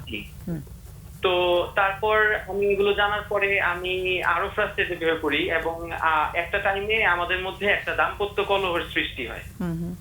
এবং সে তার অলওয়েজ যে কোনো ধরনের প্রবলেমে যদি আমি তাকে মানে একটা কথা বলি, সে তার ফ্যামিলিকে সেটা জানায়, এবং তার ফ্যামিলি তার সামনে এসে তাকে প্রোটেক্ট করার চেষ্টা করে, যার জন্য তাকে রিচ করা আমার জন্য কষ্টকর হয়ে পড়ে। আমি মনে করেন অনেক সময় ফোন দেই, কোথায় আছো? ফোন ধরে না। একটু পরে ফোন ধরতেছে, হ্যাঁ আমি তো বাইরে আসছো, আমারে তো বলো নাই। সে আমাকে না বলে বাইরে যাচ্ছে যে কোনো সময়। ওর আম্মুকে ফোন দিলে বলে না ওর টেইলার্সে গিয়েছে। আর মানে যখন ওর মার বাসায় থাকছে তখনকার কথা বলছো? হ্যাঁ, যখন ও তো ওর মার বাসায় আছে, আমার বাসায় তো আমরা তাকে উঠায় আনতে পারি নাই। আমাদের আচ্ছা, বিয়ের অনুষ্ঠানটা হয় নাই, আমাদের ওই যে কাবিনের মাধ্যমে এনগেজমেন্ট হওয়ার কথা ছিল, কিন্তু কাবিনের মধ্যে সীমাবদ্ধ রয়ে গেছি আমরা। কেন? ওখানে কি কাবিন নিয়ে কোনো ঝামেলা হলো? না, কাবিন নিয়ে কোনো ঝামেলা হয় নাই, কিন্তু ওনারা বড় করে অনুষ্ঠান না করে তাদের মেয়েকে দিবে না, এক। আর দুই হলো গিয়ে তার ছেলে মারা গিয়েছে, তার ছেলের মৃত্যুবার্ষিকী আছে, এটা সেটা বিভিন্ন ধরনের ঝামেলা নিয়ে তারা অ্যাকচুয়ালি তার মানে ডেটটা ফিক্স করতেছিল না বিয়ে। মানে আক্ট হয়েছে? জি জি। আক্ট তার মানে বিয়ে তো হয়ে গেছে? বিয়ে হয়ে গেছে। হ্যাঁ, বিয়ে হয়ে গেছে আমাদের, কিন্তু ওই যে অনুষ্ঠানের মাধ্যমে যে মেয়েকে বিদায়, অনুষ্ঠানটা হয়নি আর কি। হ্যাঁ, জি। তারপর এই পর্যন্ত হলো। আমি মনে করেন একদিন ফোন করেছি, কোথায়, আমাকে বললো যে আমি নাস্তা নিতে বের হয়েছি। তো আমি রাগ করে সাথে সাথে ফোন কেটে দিয়েছি। ওর মাকে ফোন দিয়েছি যে তো আম্মু ও কোথায় গিয়েছে। তখন তার মা বললো যে ও তো নাস্তা আনতে গিয়েছে, সরি ও টেইলার্সে গিয়েছে কাপড় আনতে। আচ্ছা। তাই বললাম ও আমাকে বললো নাস্তা আনতে গিয়েছে, আপনি বলতেছেন টেইলার্সে গিয়েছে। তো এই ধরনের ঝামেলা আমাদের মধ্যে থেকে হচ্ছিল। তারপর আমার কিছু প্রবলেম আরম্ভ হয়, যেমন আমি রাতের বেলা ঘুমাতে পারি না, আমার প্রচুর জেদ উঠতে থাকে, আমি সারাটা দিন চিন্তা করতে থাকি যে কি হচ্ছে, কি করতেছে না করতেছে। এর মাঝখানে একবার ইউনিভার্সিটির কথা মানে ইউনিভার্সিটিতে পড়ে সে, ইউনিভার্সিটির আমার প্রায় বলতো যে আমি ইউনিভার্সিটি যাচ্ছি, কিন্তু দেখা যাইতো যে ইউনিভার্সিটি যায় না যায় বুঝতাম না আমি। তো একদিন আমি ওর ইউনিভার্সিটির কিছু ফ্রেন্ডের সাথে কথা বলি, আচ্ছা। এবং সেদিন তারা একটা ছোটখাটো একটা কোনোখানে ঘুরতে যাওয়ার কথা ছিল। পরে আমি খবর নিয়ে দেখি 3টা ফ্রেন্ডের সাথে কথা বলি, 3টা ফ্রেন্ডের একটা ফ্রেন্ডও আমাকে বলে নাই যে তার সাথে তারা গিয়েছিল। আচ্ছা। তারা বলেছে যে একজন বলেছিলেন যে আমার সমস্যা, আমার হাজবেন্ডের সাথে ভাইয়ার সমস্যা হচ্ছে, আমি একটু ডিপ্রেশনে আছি, আমি কোনোখানে যাওয়ার মুডে নাই, আমি ইউনিভার্সিটি শেষ করে বাসায় গিয়েছি। আরেকজন বললো যে ভাইয়া আমার ইউনিভার্সিটি শেষের পরে 5:30টার সময় একটা টিউশনই থাকে, আর ওই দিন আমাদের ক্লাস শেষ হয়েছে 5টায়, আমি এমনি অনেক রাশে ছিলাম, আমি যাই নাই। তারপর আরেকজনের সাথে কথা বলেছি, সে বলেছে যে আমার সিলেটে একটা ট্রিপ আছে, আমি সেখানে যাচ্ছি, গিয়েছি, আমি তার সাথে যাই নাই। অথচ সে বলতেছে আরো 3-4 জনের নাম সহ 5-6 জনের কথা বলেছে যে সে ওইখানে গিয়েছে। ও কি কোনো প্রাইভেট ইউনিভার্সিটিতে পড়ে না সরকারি ইউনিভার্সিটিতে পড়ে? প্রাইভেট ইউনিভার্সিটিতে আর পড়ে। আমার সন্দেহটা তখন হয়েছিল যে মেয়ে মানুষ, ও সবসময় ছবি তুলে, যে কোনো কিছু হলে, একটা নতুন কানের দুল হলেও সে ছবি তুলে পরে দেখবে, ছবি তুলবে সেটা নিয়ে। তা আমি তোকে জিজ্ঞেস করেছি যে তুমি কোথায় গিয়েছিলে, আমাকে বলেছে যে আমরা ফ্রেন্ডরা ঘুরতে গিয়েছি। আমি বলেছি একটা ছবি দেখাও, আমাকে তো ছবি পাঠালে না। তখন সে আমাকে বললো যে আমি আজকে প্রচুর গরম ছিল তো এর জন্য আমি ছবি তুলি নাই। আচ্ছা। তো এই ঘটনাগুলো আমাদের জীবনে ঘটতেছে, এবং আমি জানি না আমি ইন ফিউচার এই সম্পর্কটাকে নিয়ে যেতে পারবো কিনা। আর তাদের সব কথা আমার মেনে নিতে হবে, যেমন আমি কোনো কমপ্লেন করলেই তারা আমাকে ভুল দাঁড় করাচ্ছে, যেটা আমি মোটেও না। আমি একদম 9 to 5 জব করা একটা মানুষ, আমি প্রতিদিন নিজের অফিস করতেছি, আমার বন্ধুদের সাথে দেখা করতেছি, ফ্যামিলিকে সময় দিচ্ছি, যেহেতু নিজে নতুন বিয়ে করেছি, আমি সবকিছু মেনটেন করে চলার চেষ্টা করতেছি, এবং আলহামদুলিল্লাহ আমি করতে পারতেছি। আচ্ছা। এখন আমার কাছে মনে হচ্ছে তারপর তাদের কোনো কথা যদি আমি মনে করেন কোনো একটা কথা, যেমন মনে করেন এই জিনিসটাই আমি বললাম যে ও এই সময় বাইরে গিয়েছে, আমাকে না বলে গেল কেন। ওরা মনে করেন আমার সাথে কতক্ষণ ফোনের মধ্যে, ওর বড় বোন ফোন দিবে, ওর মা ফোন দিবে, আবার তারা আমার ইন্ডিভিজুয়ালি আমার বাবার কাছে ফোন দিবে, মায়ের কাছে ফোন দিবে। কি বলে ওরা ফোন দিয়ে, কি বলে? ফোন দিয়ে যে কমপ্লেন করে যে সে আমার মেয়ের সাথে এমন করতেছে। আচ্ছা, মানে তোমার বিরুদ্ধে কথা বলছে তখন? জি, তার ফুল ফ্যামিলি, তাদের কথা হলো গিয়ে ঠিক আছে, তুমি ভুলটা তোমার হচ্ছে, ওর দিক থেকেও ঠিক আছে, তাই তো? হ্যাঁ, তার দিক থেকে কমপ্লেনটা আসতেছে, এবং তাদেরকে যদি জিজ্ঞেস করা হয় যে আপনি আমাদের ছেলের ব্যাপারে কোনো কমপ্লেন করেন, তারা বলে যে আমাদের কোনো কমপ্লেন নাই, আপনি বলেন কি কমপ্লেন আছে। আচ্ছা। আমি যখন মনে করেন বলি যে ও এই সময় এটা করেছে, সেই সময় সেটা করেছে, তখন সে আমার উপরে বলে যে তুমি এই কথা বললে কেন, এইটা করতেই পারে। যেমন সে গ্রামের বাড়িতে গিয়েছে, তারপর ওইখান থেকে সে একটা রিসোর্টে ঘুরতে। তা আমি তাকে জিজ্ঞেস করেছি, প্রথম তুমি কার সাথে যাচ্ছ? আমাকে বলেছে যে আমি আমার মার সাথে যাচ্ছি, আমার খালামুনির সাথে যাচ্ছি, আমার খালাতো বোন যাবে সাথে। তা আমি বলেছি আচ্ছা ঠিক আছে যাও। তারপরে সে যখন সাজুগুজু সাজতেছে, আমি ভিডিও কল দিয়েছি, আমাকে বলে আমি সাজতেছি, কি হয়েছে? আমি বললাম বের হয়ে যাবো এখন। বললো হ্যাঁ। আমি বললাম কে যাচ্ছ? আমাকে সে চোখের আইলাইনারটা দেখিয়ে বলতেছে যে আমি এই আইলাইনারটা একটু লাগিয়ে তারপর আপনাকে কল দিচ্ছি। হ্যাঁ। তারপর আমি বললাম ঠিক আছে, ফোন দিও। আইলাইনার শেষ করে ফোন দেয় না। আধা ঘন্টা, 1 ঘন্টা পর যখন আমি তাকে কল দিলাম, সে আমাকে বলতেছে যে আম্মু খালামুনি কেউ যাবে না, আমি আর বের হয়েছি। আচ্ছা, ওকে। তো তারপর আমি তাকে বললাম যে না, তোমার তো খালামুনি আম্মুর সাথে যাওয়ার কথা ছিল, তুমি রিসর্টে যাচ্ছ, 2টা মেয়ে, কি ব্যাপার, কোনো কারণ আছে? সে এইটা নিয়ে দুনিয়া ঝামেলা করেছে, আমার ফ্যামিলিকে তার বাসা পর্যন্ত ডেকেছে যে আমি নাকি সন্দেহ করি, আমি তার উপরে একটা সন্দেহ করতে থাকতেছি সারাদিন। সেটাই। আমি বললাম সন্দেহ করার মতো জায়গা হচ্ছে দেখে না করতেছি। তুমি বলতেছো নাচতে আনতে বের হয়েছো, তোমার আম্মু বলতেছে টেইলারে গিয়েছো, তুমি ইউনিভার্সিটিতে বলতেছো ফ্রেন্ডদের সাথে গিয়েছো, অথচ খবর নিয়ে দেখা গেল যে তুমি ইউনিভার্সিটিতে যাইতেছো না, ফ্রেন্ডদের সাথে ছিলা না। আচ্ছা, সে 2 বছরে একটা সেমিস্টার কমপ্লিট করতে পারে নাই প্রাইভেট ইউনিভার্সিটি। আচ্ছা তা 2 বছর কন্টিনিউ করেছে সেই ইউনিভার্সিটি। তারপরে সে নতুন একটা ইউনিভার্সিটিতে ভর্তি হয়েছে, মাঝখানে পড়ালেখা ছেড়ে দিয়েছে। মানে ওই আচ্ছা, এই যে প্রাইভেট ইউনিভার্সিটিতে পড়ার তো বেশ খরচ, এটা বহন করছে কে? আচ্ছা, প্রাইভেট ইউনিভার্সিটিতে আমি মাঝখানে একবার অফার করেছিলাম যে ওর তো বিয়ে হয়ে গিয়েছে, আপনি ওর পড়ালেখাটা ছাড়াই দেন। তো আমারই বলে কি যে কেন আপনি এই কথা বললেন, সে তার পড়ালেখা কেন ছাড়াই দিব? তো আমি বললাম যে ও তো যেভাবে পড়াশোনা করতেছে 2 বছরে একটা সেমিস্টার ক্রস করতে পারে নাই। হ্যাঁ হ্যাঁ, না আমার প্রশ্নটা ছিল খরচটা কে দিচ্ছে এখন? হ্যাঁ, তখন সে তার বোন আমাকে বলে যে কোর্স কমপ্লিট করতে পারুক আর না পারুক, তার বাবার টাকা আছে, টাকা উড়াতে তো পারবে। আচ্ছা, তো ওর বাবাই যে দিচ্ছেন তাহলে? আমার বাসায় যেহেতু আসে নাই, আমি তখন এখন পর্যন্ত ইউনিভার্সিটির খরচটা ব্যয় করতাম না। ওকে, সেটাই বুঝতে পারছি। আর ও আমাদের অতিথিদের কোনো প্রশ্ন থাকতে পারে। আমার একটা প্রশ্ন হচ্ছে যে মানে তোমাদের শারীরিক সম্পর্কটা হয়েছে কিনা, জি, এটা তো সেটা কি ঠিক ছিল? হ্যাঁ, ঠিক ছিল। সেখানে ওর কোনো মানে অসুবিধা, মানে সেখানে কোনো মানে তোমার সঙ্গে যে ওর মানসিক সম্পর্কটা সেভাবে হচ্ছে না, বাট শারীরিক ব্যাপারে ওর কোনো অসুবিধা মানে আমরা আপত্তি যখন ছিল? একসাথে থাকতাম, মানে আমরা যখন একে অন্যের সাথে থাকতাম, তখন আমাদের মধ্যে কোনো সমস্যা থাকতো না। আচ্ছা, আমরা ওকে। যখন আলাদা থাকতাম, আমি আমার বাসায়, সে তার বাসায় থাকতো, এই সমস্যাগুলো তখন সৃষ্টি হতো। আচ্ছা আচ্ছা, কিন্তু ও তো তোমাদের বাসায় থাকে না এমনিতে, তাই তো? না, সে আমার বাসায় থাকে না, আমি তার বাসায় যাই যখন আমাকে বলা হয়, যখন আমাকে ডাকা হয়। যেহেতু ওকে তুলে আনা হয়নি। হ্যাঁ, জি না, সেটাই। আমরা এর মাঝখানে অফার করেছিলাম যে আমাদের অনুষ্ঠান করা লাগবে না। আমার চাচু এসেছিল দেশের বাইরে থেকে, উনি যখন এসেছিলেন তখন বলেছিল যে এক কাজ করেন, আমাদের অনুষ্ঠান লাগবে না, আমার ভাবি ফুল ফ্যামিলি নিয়ে আসছে, আমার ভাই আসছে, আপনি আপনার মেয়েকে দিয়ে দেন আমাদের এখানে 15 দিন। আচ্ছা ঠিক আছে, একটু আমাদের সময় চলে যাচ্ছে তো। আর তোমার প্রশ্নটা কি আমাদের কাছে?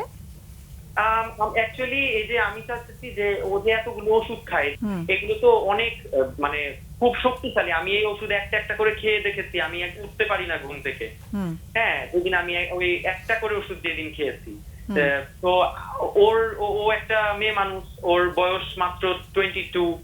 এখন আমাদের যদি ইন ফিউচার ও প্রেগন্যান্সির মধ্যে কোনো ধরনের সমস্যা হবে কিনা, এটা তো আচ্ছা আমার এটা হচ্ছে তোমার একটা দুশ্চিন্তার বিষয়, কিন্তু তোমাদের সম্পর্কটা যে একটু উত্থান পতনের মধ্যে যাচ্ছে সেটা নিয়ে কোনো প্রশ্ন নেই? উত্থান পতনের মধ্যে যাচ্ছে, এবং তার ফ্যামিলি এই যে রমজান মাসে আমাদেরকে বলেছে যে ওনার মেয়েকে নাকি আমি ভালো রাখতেছি না, এবং আমি বিভিন্ন ধরনের কমপ্লেন করি, এত কমপ্লেন করা যাবে না, এর জন্য তারা পাসপোর্ট করেছে, আমার নাম দেয় নাই, নতুন একটা ইউনিভার্সিটিতে তাকে ভর্তি করেছে, আচ্ছা, ওইটাও আমাকে জানায় নাই। না তোমার প্রশ্নটা একটা হচ্ছে যে ওষুধের কোনো সাইড এফেক্ট ওর হবে কিনা, ওষুধের কোনো সাইড এফেক্ট হবে কিনা, এবং আমার আর সম্পর্কটা কিভাবে উন্নয়ন করা কি সম্ভব কিনা, উন্নয়ন করা যায় কিভাবে, আচ্ছা আর যদি উন্নয়ন করা কি ঠিক হবে কিনা। আচ্ছা, একটু লাইনে থাকো, আমাদের অতিথিদের প্রশ্ন থাকতে পারে, চট করে প্রশ্ন থাকলে কর। আচ্ছা, আপনার ওয়াইফের ভাই বোন কয়জন? আমার ওয়াইফের বর্তমানে 3 বোন, একটা বোন বড়, তারপর একটা বোন, তারপর একটা ভাই যিনি মারা গিয়েছেন বাইক অ্যাক্সিডেন্টে, আর সে সবার ছোট। আচ্ছা, ওনার ইমিডিয়েট বড় ভাইটা মারা গিয়েছেন? যে ওর ইমিডিয়েট বড় ভাইটা মারা গিয়েছে। তার ফ্যামিলি আমাকে বলতো যে ডিপ্রেশনের কারণটা ওর বড় ভাইয়ের মৃত্যু, কিন্তু অ্যাকচুয়ালি তার এইগুলোই শুধু একটা রোগ না, আরো কয়েকটা মানে শারীরিক সমস্যা তার আছে। তার আলসার আছে, তার স্পাইনটা টেরা, মানে বাম দিকে হেলে যাচ্ছে কোমরের পাশ থেকে, এটা তার জন্মগত সমস্যা। ডাক্তার কি ডায়াগনোসিস বলছে? তারপর আরো কিছু সমস্যাগুলো আছে, এবং তাকে আমি একবার আমি মানে রিকোয়েস্ট করে জিজ্ঞেস করেছিলাম যে আমি জানতে চাই তোমার এই সমস্যাটা কবে থেকে আরম্ভ হয়েছে। সে বলেছে আমার এই সমস্যাটা ছোটবেলা থেকেই ছিল, এবং আমি অনেক জায়গায় ডক্টর দেখিয়েছি, আমাকে অনেক জায়গায় অনেক ট্রিটমেন্ট করা হয়েছে, টেস্ট করা হয়েছে, আমার এই সমস্যার কোনো মানে ঔষধ নাই। ডাক্তার কি ডায়াগনোসিস করেছেন? আমরা ওর অ্যাকচুয়ালি ওই যে ফাইব্রোমায়োলজিয়াও করা হয়েছিল, যে ফাইব্রোমায়োলজিয়া থাকতে পারে, আমার তরফ থেকে বাইপোলার ডিসঅর্ডার মনে করি আমি, কিন্তু আমাকে যে ডক্টরটাকে দেখায় সেই ডক্টরটা আমাকে বলেছে যে এটা কোনো রোগ না, এটা জাস্ট একটা স্লিপ ডিসঅর্ডার, এটা জাস্ট একটা ডিপ্রেসিভ ইলনেস। আপনি কিভাবে করলেন? আপনি নিজে কি ডায়াগনোসিস করেছেন এটা বাইপোলার মুড ডিসঅর্ডার?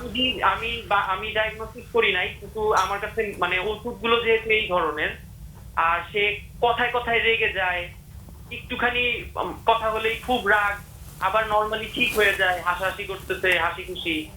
এমনি সেলফ হার্ম বা সুইসাইডাল কোনো অ্যাটেম্প নিয়েছিলেন? হ্যাঁ, সে তার বাম হাতের মধ্যে অনেকগুলো ব্লেড দিয়ে হাত কাটলে যেরকম দাগ আছে এরকম অনেকগুলো দাগ আছে, হয়তো আমাদের বিয়ের অনেক আগে সে হাতটা কেটেছিল। এবং তাদের ঘরে একটা ছোট বাচ্চা আছে, সেই বাচ্চাটার সাথে আমার খুব ভালো সম্পর্ক, আমি তাকে গল্প টল্প যেহেতু শোনাই। সে আমাকে একদিন বলেছিল যে মামুনি জীবন দিয়ে দিতে চেয়েছিল, তুমি কি জানো? আমি বলেছি যে না, আমি সেটা জানি না। বলে হ্যাঁ, মামুনি কিন্তু ওই বাসায় থাকতে, তারা এখন বর্তমানে যে বাসাটা আছে তার পাশেই তাদের আরেকটা বাসা আছে, ওই বাসায় থাকতে নাকি সে নিজের জীবন দিয়ে দিতে চেয়েছে। এটা ছোট একটা বাচ্চার কথা। তো আমার মনে হয় সে সুইসাইডাল অ্যাটেম্পট নিয়েছে। এবং আমি একবার তাকে বলেছিলাম যে আমাদের যদি বিচ্ছেদ ঘটে কি হবে, সে আমাকে বলেছিল আমি আমার নিজের জীবন নিয়ে নিব। তারপর সে আবার আমাকে একদিন এমনও বলেছে যে আমার হাত পা রাত্রেবেলা জ্বালা পোড়া করে, ব্যথা করে, আমার ভালো লাগে না, সে খাট রেখে মাটিতে ঘুমায়। তো আমি বলেছি কেন? তো আমাকে বলেছে আমার হাত জ্বালা পোড়া করে। সে এমন এসিতে ঘুমায় যে মনে হয় যে একটা ফ্রিজের মধ্যে মানুষ যেরকম ঘুমায় সেরকম, শীতের দিনেও তার এই এসি প্রয়োজন করে। তো আমার মনে হয় সে এক দুইবার সুইসাইডাল অ্যাটেম্প্ট করেছে এবং আমাকে বলেছে যে আমি এই ব্যথা কতদিন সহ্য করব, আমি এই সমস্যা, এই যন্ত্রণা কতদিন সহ্য করব, আপনি না থাকলেও আমি হয়তো একদিন সুইসাইড করব। এরকম কথা তার মুখে আমি শুনেছি। এর জন্য আমি আরো একটু বেশি স্কেয়ার্ড আর কি। হ্যাঁ, বুঝতে পেরেছি। ও যে ভালো নেই সেটাও অনেকগুলো ইন্ডিকেশন আছে। আমরা আলোচনা করছি, তুমিও খুব কষ্টে জীবন যাপন করছো, বুঝতে পারছি, খুব অস্থির হয়ে আছো। আমরা আলোচনা করছি, তুমি একটু শোনো কেমন। আর অনেক অনেক অনেক ধন্যবাদ আমাদের ফোন করার জন্য। তুমি এত সুন্দর করে বুঝিয়ে বলেছো, গুছিয়ে বলেছো, সেজন্য এক্সট্রা ধন্যবাদ তোমাকে। ভালো থাকার চেষ্টা করো কেমন। ওকে সঞ্জিতা। 2025 জুন মাসে বিয়ে করেছেন, আক্ট হয়েছে, তুলে দেয়নি, প্রোগ্রাম ছাড়া তুলে দেবে না, এবং তার ভেতরে একটা কারণ ছিল ভাইয়ের মৃত্যুবার্ষিকী ইত্যাদি, এবং ভাই মারা গেছেন 2020-এ বাইক অ্যাক্সিডেন্টে। এবং বাইক অ্যাক্সিডেন্টে মৃত্যু কিন্তু একটা সাডেন ডেথ, এবং সাডেন ডেথ যদি কোনো একটা ফ্যামিলিতে হয়, হঠাৎ মৃত্যু হয়, ওই পরিবারটা 3টা ধাপের ভেতর দিয়ে যেতে পারে। ইউজুয়ালি বলে 6 মাসের মধ্যে কারো কারো ক্ষেত্রে এই শোক মুহূর্তটা কেটে যায়, বিরিফমেন্ট বা শোকের সময়টা। কোথাও কোথাও মডারেট যখন হয় তখন বলে যে 2 থেকে 3.5 বছরের মতো একটা সময় লাগে। আর কমপ্লিকেটেড গ্রিফ বা জটিলতম যখন শোকটা আসে তখন এটা সারা জীবনের হতে পারে। ইলিয়াস কাঞ্চনের ওনার একটা নিরাপদ সড়ক চাই আন্দোলনে ওখানে একটা ট্যাগলাইন থাকতো যে একটি দুর্ঘটনা সারা জীবনের কান্না, ওখানে কিন্তু আসলে এই যে কমপ্লিকেটেড গ্রিফ বা জটিল শোকের অবস্থাটা বলছে। এই মেয়েটা যেহেতু সব থেকে ছোট বাচ্চা এবং এর উপরে ভাই এবং একমাত্র ছেলে মারা গেছে পরিবারে, কাজেই টোটাল সম্পূর্ণ পরিবারটাই সম্ভবত আহত, বিধ্বস্ত, ট্রমাটাইজড। কাজেই এখানে যখন ছেলের সাথে মেয়ের গ্যাপও প্রায়, মেয়েটার 22, ছেলেটার 31, 9-10 বছরের, 1 দশকের পার্থক্য, একটা জেনারেশনের পার্থক্য। মেয়েটা কিন্তু আপনি করে বলছে ছেলেটাকে, এবং ছেলেটাও কিন্তু একটু নিয়ন্ত্রণের জায়গাটা আছে, ভালোবাসা তো আছেই, তার স্ত্রীর প্রতি তার মমত্ব, যত্ন সবই আছে, কিন্তু সে মোট 3 জায়গায় বলেছে যে একটা মেয়ে। তাহলে মেয়ের ডেফিনেশনটা কি, স্ত্রীর ডেফিনেশনটা কি ছেলেটার কাছে? মেয়ে মানুষ শব্দটা সে 3 বার বলেছে। তাহলে মেয়ে মানুষের ডেফিনেশনটা কি? এই জায়গাটা বোধহয় তাকে রিডিফাইন, নিজের কাছে নিজের পুনঃসংজ্ঞায়িত করা দরকার। কারণ এতদিন তো এটাও তো, সে তো এখন বিয়ে করলো তা, এবং এটাও কিন্তু সেরকম প্রেমের বিয়ে না, কাজেই ছেলেটাও কিন্তু নিজে শিখছে। তাহলে আমার স্ত্রীর মর্যাদাটা আমি কিভাবে রাখবো, স্ত্রীর অধিকারের জায়গাটা আমি কিভাবে দেখবো, স্ত্রীর স্বাধীনতা জায়গা। কারণ 2 বার উনি বলেছেন যে আমাকে না বলে যাওয়া, উনি নিরাপত্তা নিয়ে চিন্তিত, কিন্তু স্ত্রী কি আসলে সব কিছু ওনাকে বলে, বাবা মার সাথে, যেখানে বাবা মা যদি প্রশ্ন না করে, এই জায়গার যাওয়াটা বোধহয় এইখানে একটু আধিপত্যবাদ নিয়ে বোঝার ঝামেলা হচ্ছে। এবং বয়সটা যেহেতু যে 9-10 বছরের পার্থক্য, তুমি জুনিয়র, তুমি তো আমি যা বলবো সিনিয়রদেরকেও আমরা যেরকম, যে সিনিয়র জুনিয়র এরকম একটা আসছে। দ্বিতীয় জায়গাটা হচ্ছে উনি বাইপোলার, আমি বাইপোলার মনে করি। এই জায়গাটাতে আমি বলবো যে আপত্তি করার জায়গা, কারণ আপত্তি করার জায়গা, কারণ এখন বলে না ওই যে গুগল করে ডাক্তার হবেন না, ওষুধগুলো দেখে মনে হয় ওখান থেকে এই ওষুধগুলা কোন অসুস্থতায় খায়, ওই ওষুধগুলোর নাম থেকে সে, এবং এটা তো পেশাগত ডায়াগনোসিসের জায়গা। পেশাগত ডায়াগনোসিস না করে উনি যদি মনে করেন যে আমি মনে করছি, তাহলে কিন্তু এই জায়গাটাতে ওনারও একটু বোঝা দরকার। একটা বোধহয় ওনার প্রচণ্ড ভয়ের জায়গা, কারণ এখনো তো বউ তুলে আনা হলো না, এর সাথে আমি সারা জীবন থাকবো, আমি আমার ছেলে মেয়ে হবে, সেই ভয়টা কিন্তু তার জন্য খুবই স্বাভাবিক। কিন্তু সেই ভয়টা করতে যে আমি কি মানে বাউন্ডারিটা ক্রস করছে কিনা, সীমারেখা অতিক্রম করছে কিনা, কারণ দুই পরিবারই কিন্তু নিজেদের বাউন্ডারি ক্রস করছে। যেখানে হাজব্যান্ড ওয়াইফের দুইজনের নিজেদের ঝামেলা হবে, নিজেরাই শিখবেন কিভাবে জিনিসটাকে সামাল দেওয়া যায়, তা না করে মেয়ের পরিবারও ইনভলভ হয়ে যাচ্ছে, ছেলের বাবা মাকে ফোন করছে, ছেলের বাবা মাও আবার চলে যাচ্ছেন। তার মানে ওই যে দই জমানোর মতন, যে দইটা জমানোর আগেই আবার অন্যরা এসে নাড়াচাড়া করে দিচ্ছে। হোক না দুইজনের একটু অসুবিধা।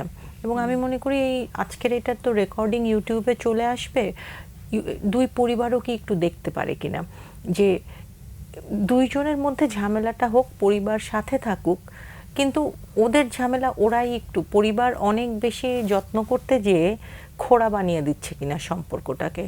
এবং এইখানে যদি ঝামেলা হয়, একটা গ্রুপ, একটা মানে কাপল কাউন্সিলিংয়ে তো তারা আসতেই পারেন। এই জায়গাটা। দ্বিতীয় জায়গাটা হচ্ছে যে যদি কাপল কাউন্সিলিং এ দুজনকে মত দিতে হবে আসলে, হ্যাঁ, এবং দুজনেই স্বেচ্ছায় রাজি চাইতে হবে। এবং এই সমস্যা তৈরিতে নিজস্ব কন্ট্রিবিউশনকে, আমি কিভাবে সমস্যাটা তৈরিতে আমি কি ভূমিকা রাখছি সেটা বিশ্লেষণ করতে, সেইটুকু খোলামেলা আলোচনার জায়গা নিজেদেরকে দিতে হবে। এবং দুই পক্ষেরই কিন্তু যে আমার কথা মেনে নিতে হবে, আমার মেয়েটাকে ভালো রাখতে পারছো না, এই যে দ্বৈততার জায়গাগুলা, অধিকার ছাড়িয়া দিয়া অধিকার রাখিবার বিড়ম্বনা, মেয়ের পরিবারও ভুগছেন, উনিও কিন্তু ভুগছেন, কারণ ভদ্রলোক তো স্বামীর যে রোলটা সেটা তো পুরোটা বুঝে উঠতে পারছেন না এখনো। এবং তার কষ্টের জায়গাটাও কিন্তু, এবং সে কিন্তু আন্তরিক, সেখানে কোনো সন্দেহ নেই। এবং যে ওষুধগুলো খাচ্ছে, এই ওষুধগুলো নিউরোলজিস্ট দেখিয়েছেন, কিন্তু একটু সাইকিয়াট্রিস্টকে দেখাবেন, একটু কি সাইকোথেরাপিতে যাবে, কারণ যাওয়াটা খুব জরুরি, কারণ ছোটবেলা থেকেই তো মেয়েটার সমস্যা হচ্ছে। 20-22 বছর এটা খুবই অল্প একটা সময়। 15-16 বছরে ভাইটা চলে গেছে, ভাইয়ের সাথে কীরকম অ্যাটাচমেন্ট ছিল, কীরকম তার সংযুক্তি ছিল আমরা জানি না, সেটা হয়তো সেই মানুষটাই জানে। তার জীবনে তো মানে তোলপাড় হয়ে গেছে জীবনটা। কাজে মেয়েটা কষ্ট পাচ্ছে, আমার স্ত্রী কষ্ট পাচ্ছে, এবং আমার স্ত্রীকে আমি ভালোবাসি, ভালো না বাসলে উনি ফোন করতেন না, ভালোবাসি। আমি আমার স্ত্রীর সাথে আগামী জীবনটা যদি একসাথে বুড়ো হতে চাই, আমি কিভাবে ওর হাতটা ধরে নিয়ে আসতে পারি। আমার কাছে মনে হয় প্রথমে একটু কাউন্সেলিং সেশনে আসতে পারে কিনা। এবং এখানেও কিন্তু আবার ওই সাইকোথেরাপিতেই আমি একটু বেশি টান দেব, কারণ যদি ছোটবেলা থেকেই প্রবলেমটা হয়, হাত পা জ্বালা করছে, এগুলো কিন্তু বিষণ্ণতারও একটা চিহ্ন। তাহলে ও বলল যে ফ্রিজের মতো ঠান্ডার মধ্যে চেষ্টা করে, এবং তার মানে ও ভীষণই শরীরটা বোধহয় মানে হয় না যে তাপটা নিতে পারছে না। এবং উনি কিন্তু বলছেন যে ফাইব্রোমায়ালজিয়া আছে, মানে মন আর কষ্টটা নিতে পারছে না, শরীরে প্রকাশ হচ্ছে। এবং মনোদৈহিক যে প্রকাশের জায়গাগুলা, মেয়েটা যেহেতু বাড়ির সব থেকে ছোট বাচ্চা তো সবসময় একটা নিষেধাজ্ঞা অবচেতন মনে থাকে যে বড় হয়েও না, তো সে জানে যে আমার বাবা মাও যত্ন করেছে, আমার হাজব্যান্ডও আমাকে যত্ন করবে। তো মেয়েটা নিশ্চয়ই সেই দাবিটা করে, এবং হাজব্যান্ডও সেটা বোঝেন, বুঝে দেখেই কিন্তু ভদ্রলোক এই ফোনটা আজকে করেছেন। ওনারা কি একটু কোথাও সাইকোথেরাপিতে পেশাগত সাহায্য নেবেন কিনা, এবং প্রয়োজন হলে সেখান থেকে সাইকিয়াট্রিস্টে যাবেন, এবং সেটাতে দুজনেই রাজি যদি হয়, দুজনেই রাজি, মেয়েটাকেও রাজি হতে হবে আর কি। সঞ্জিদা আপা সবগুলোই সুন্দর করে বলেছেন। আমার কাছে একটা জায়গা এরকম মনে হচ্ছে যে ফ্যামিলিতে একটা পাওয়ার গেম হচ্ছে কিনা, যে হয়তো বা ওয়াইফদের ফ্যামিলির ফাইন্যান্সিয়াল অবস্থাটা একটু ভালো বেশি তুলনামূলকভাবে এইগুলোর জায়গায়, এবং ওই মেয়েটার যে একমাত্র ভাইটা হঠাৎ মারা যাওয়ার পরে ওভার প্রোটেক্টিভ হয়ে গেছে কিনা ফুল ফ্যামিলি ওই মানুষটার প্রতি, এবং এইটার একটা নিচ্ছে কিনা, মানে মেয়েও কি এভাবে ভেবে নিচ্ছে কিনা যে আমি যাই করি আমার কোনো অ্যাকাউন্টেবিলিটির দরকার নেই, কারণ এটা আমার ফ্যামিলি এটা প্রোটেক্ট করবে, তারা দেখে নেবে। এই জায়গাটা হয়তো বা হাজবেন্ড যিনি আছেন উনি চ্যালেঞ্জ ফিল করছেন, কারণ উনি একটা জিনিস বলেছেন ওনার লাইফটা খুব ডিসিপ্লিন, 9টা 5টা ডিউটি করি, সব কিছু মেনটেন করি, এই কারণে উনি ওই জায়গাটা আবার দেখছেন খুব ফ্রিডম, যাই করি আমার কোনো অ্যাকাউন্টেবিলিটির প্রয়োজন নেই। ফ্রিডম শুধু না, মানে একটু ইনডিসিপ্লিনডও, ইনডিসিপ্লিন, কারণ ও বলছিল যে আমি আইলাইনারটা লাগাচ্ছি, এটা লাগিয়ে তারপরে তোমাকে তোমার সাথে কথা বলবো, তারপরে শি নেভার কলড ব্যাক। তো হয় না যে আমি কথা দিয়েছিলাম যে আমি একটু পরে তোমাকে কল করছি, কিন্তু কথাটা রাখিনি সে, সেটা কি কারণে আমরা জানি না, একটু হয়তো বা ড্যাম কেয়ার ভাব আছে যে এটা, আর আমার যা সমস্যা হবে আমার ফ্যামিলি ফেস করবে, ওটা আমার ফেস করতে হবে না। সেটা অবশ্য আমি বুঝতে পারিনি, কিন্তু আমার কাছে মনে হয় যে সবার সবচেয়ে ছোট সন্তান তো হয়তো বা হয় না যে ছোট জনকে ওই যে ডোন্ট গ্রো আপ আর কি, তুমি ছোটই থাকো, ছোট হলেই ভালো, আমরাই তোমাকে যত্ন করব, মানে ওইভাবে বেড়ে উঠে যে একটা যে রেসপন্সিবল মানুষ হওয়া, সেই হয়তো মেয়েটার হয়তো সেটা সম্ভব হয়নি, যেহেতু ফ্যামিলি হয়তো সেভাবে তাকে ট্রিট করেনি আর কি, সেটা হতে পারে আর কি, পসিবিলিটিজ আর দেয়ার। এবং আরেকটা জিনিস হচ্ছে যে উনার আরেকটা যেটা মনে হচ্ছে যে ইন্টেলেকচুয়াল ক্যাপাসিটিটাও ওরকম আছে কিনা, কারণ উনি বললেন একটা সেমিস্টার 2 বছরে উনি শেষ করতে পারেন নাই। হ্যাঁ, তো এই জায়গাগুলো উনি মার্ক করেছেন যে সাধারণভাবে তো হয়ে যাওয়ার কথা, সিগনিফিকেন্ট পয়েন্ট, কিন্তু সেইখানে 2 বছর কেন লাগবে? আর প্রথম দিকের কোর্সগুলো তো একটু ইজি থাকে, ওগুলো তো পাস করা একটু সহজই হয়। হতে পারে ভাইটা মারা গেছে সেজন্য, জানি না ভাই কবে মারা গেছে, মানে 5 বছর 2020-এ মারা গেছে, 2022-এ ও তো পড়াশোনাটা শুরু করেছে, রানিং এখন পড়ছে, বিয়ে হলো। ভাই মারা যাওয়ার পরে ও ইউনিভার্সিটি পড়াটা শুরু করেছে কিনা আমরা জানি না। উনি বলেছিলেন মনে হয় পড়াশোনা একটু গ্যাপ ছিলেন, আবার ভর্তি হয়েছেন, ওই ইউনিভার্সিটি কমপ্লিট করতে পারছেন, আবার নতুন করে রিঅ্যাডমিশন হয়েছে অন্য একটা ইউনিভার্সিটিতে। সেটা আর কি ভাই মারা যাওয়ার কোন সময়টা এটা আমরা জানি না আর কি। আর একটা জিনিস হচ্ছে যে যদি এরকম হয় তাহলে একটু বুঝতে হবে যে ওনার আসলে ইন্টেলেকচুয়াল ক্যাপাসিটিটাও কি আছে কিনা, যে ইন্টেলেকচুয়ালি অ্যাডজাস্ট করতে পারছেন কিনা হাজব্যান্ড ওয়াইফের, হাজব্যান্ড যেই জায়গা থেকে বোঝাতে চাচ্ছেন বা বলছেন, ওয়াইফের যেহেতু বয়সও কম, একটা জেনারেশন গ্যাপও বলেছেন, সেই জায়গা থেকে আসলেই উনি অ্যাডজাস্ট করতে পারছেন কিনা, হয়তো বা এইগুলোও একটু যদি কাউন্সেলিং বা সাইকোথেরাপিতে আসে এগুলো কিন্তু খুব ক্লিয়ার হয়ে যাবে। এবং এটা এমন না যে একদম খুব শর্ট টাইমে, দুজনেরই অবস্থাটা ক্লিয়ার করে রেসপন্সিবল জায়গা থেকে এটা তুলে ধরা হবে। আমরা একটু ছোট্ট করে ফোন নিয়ে আসি আমি, থ্যাংক ইউ। হ্যালো, ওয়ালাইকুম সালাম। হ্যালো, আমরা বলবো তো, আমরা তো শোনার জন্য বসে আছি।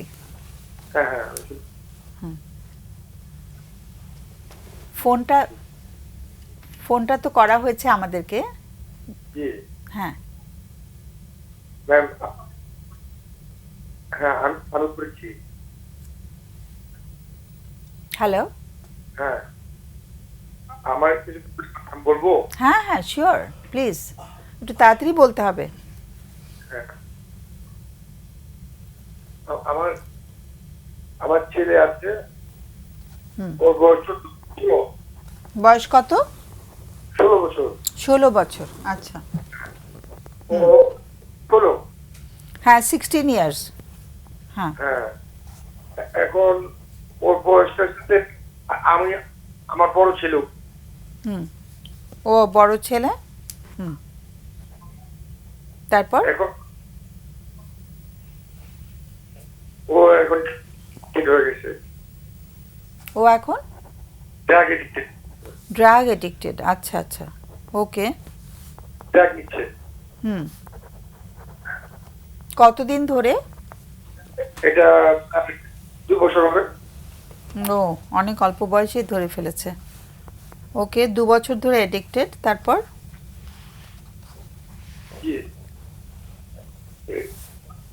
আমি এই বছর যে ফেব্রুয়ারি মাসের 1 তারিখে আপনে দিয়েছি। আচ্ছা,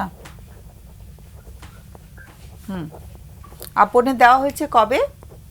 এই ফেব্রুয়ারিতে। ওকে, তার মানে মাত্র রিসেন্টলি। এখন তো হ্যাঁ, হ্যাঁ হ্যাঁ এখনো আপনি আছে? জি এখন আপত্তি আচ্ছা, তো এই প্রথমবার রিহাবে গেল নাকি এর আগেও রিহাবে গেছে? না এটাই ফার্স্ট এইবার প্রথম। ও কি যেতে চেয়েছিল না জোর করে পাঠানো হয়েছে? না জোর করে নিয়ে এসেছি জোর করে নিতে হয়েছে। ও যেতে চাইনি হুম, আমি জোর করে বলেছি। হ্যাঁ। কয়টা সন্তান, কয়জন সন্তান? ও আমার বড় ছেলে আর আমার উপর আরেকটা মেয়ে ও 10 বছর আচ্ছা, মেয়েটার বয়স 10 আর ওর বয়স 16। হ্যাঁ, সো এখন আমাদের কাছে প্রশ্নটা কি?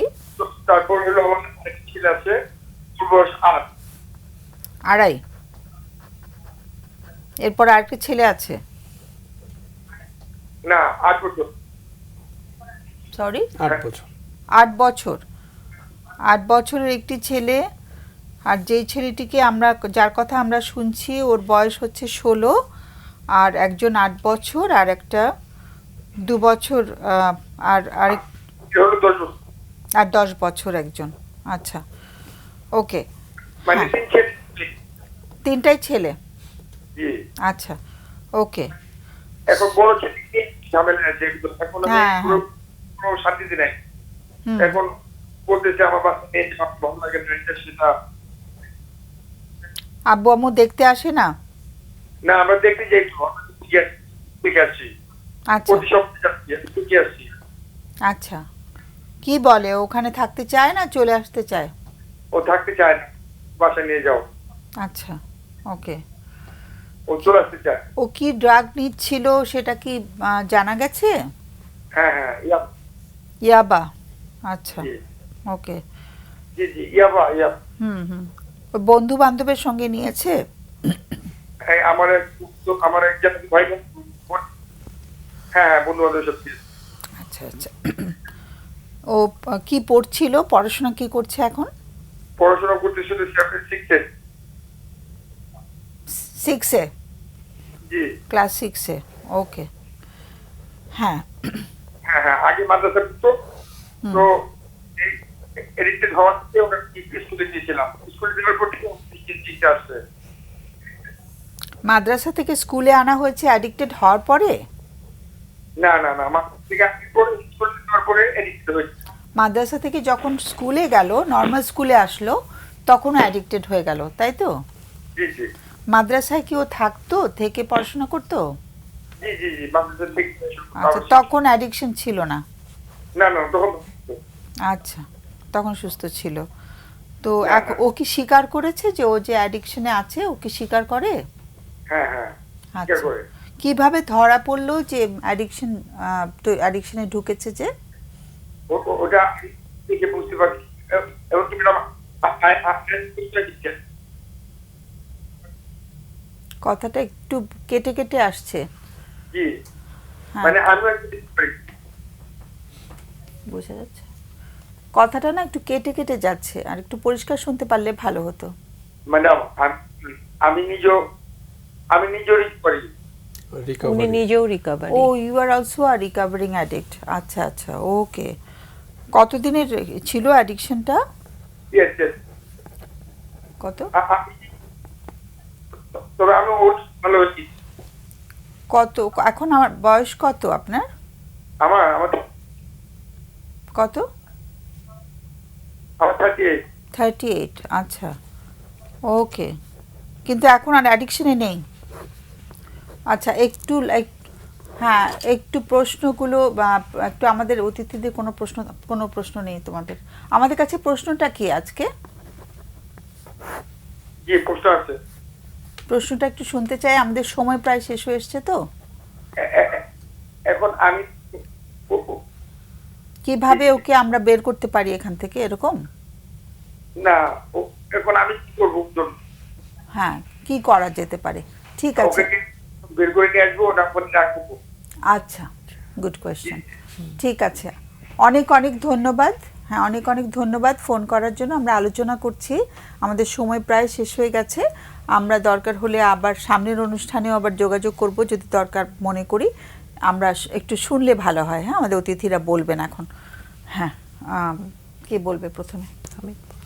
আমিত বলো। উনি যে কথাটা মানে বলেছেন ওনার চ্যালেঞ্জের জায়গাটা, যেটা ফ্যামিলিতে সমস্যা হচ্ছে, এবং একটা জায়গা হচ্ছে উনি ট্রিটমেন্টের জন্য রিহ্যাব সেন্টারে দিয়েছেন। 2 বছর পর উনি বুঝতে পেরেছেন যে ছেলেটা অ্যাডিক্ট, কিন্তু বাবা নিজেও 2 রিকভারি, বছর পরে মানে 14 বছর থেকে ছেলে অ্যাডিক্ট, হ্যাঁ 16 বছরে গিয়ে উনি 16 বুঝতে বছরে গিয়ে পেরেছেন। বুঝতে পেরেছেন এবং রিকভারির জন্য দিয়েছেন, এবং বাবা নিজেও হচ্ছেন একজন রিকভারি অ্যাডিক্ট। সো উনি কিন্তু এই পথটা জানেন কিভাবে উনি এখান থেকে রিকভার করেছেন। হ্যাঁ, বুঝতে পারছি উনি একটা যেখানে যেভাবে দিয়েছেন এটা ঠিক আছে, কারণ এইখানে খুব কি বলে একটা কারিশমেটিক জিনিস আশা করা যাবে না যে খুব তাড়াতাড়ি হয়ে যাবে, কারণ ড্রাগ হচ্ছে একটা ব্রেইন বেসড একটা ডিসঅর্ডার।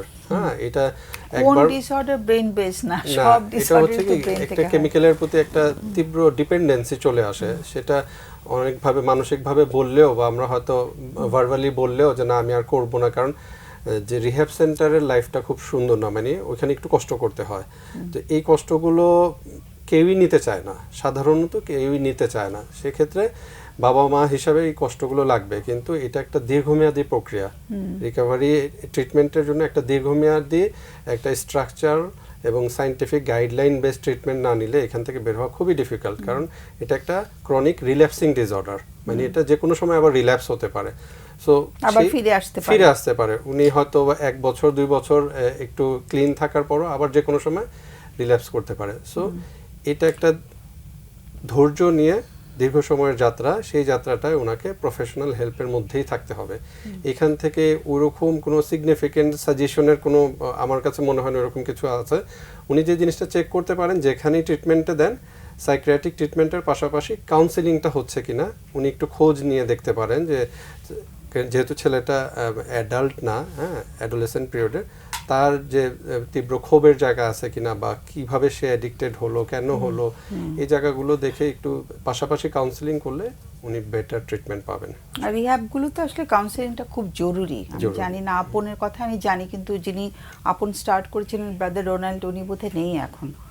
তো আমি জানি না এখনকার কি অবস্থা, বাট তাও তো দিয়েছে রিহ্যাবে। হ্যাঁ। একটু ধৈর্য, ওনার একটা প্রশ্ন ছিল যে আমরা কি বের করে নিয়ে আসবো কিনা, ও তো থাকতে চাচ্ছে না, তো একটু বোধহয় ধৈর্য ধরা দরকার। ধৈর্য ধরে হ্যাঁ গাইডলাইনটা ফলো করতে হবে। সেটাই।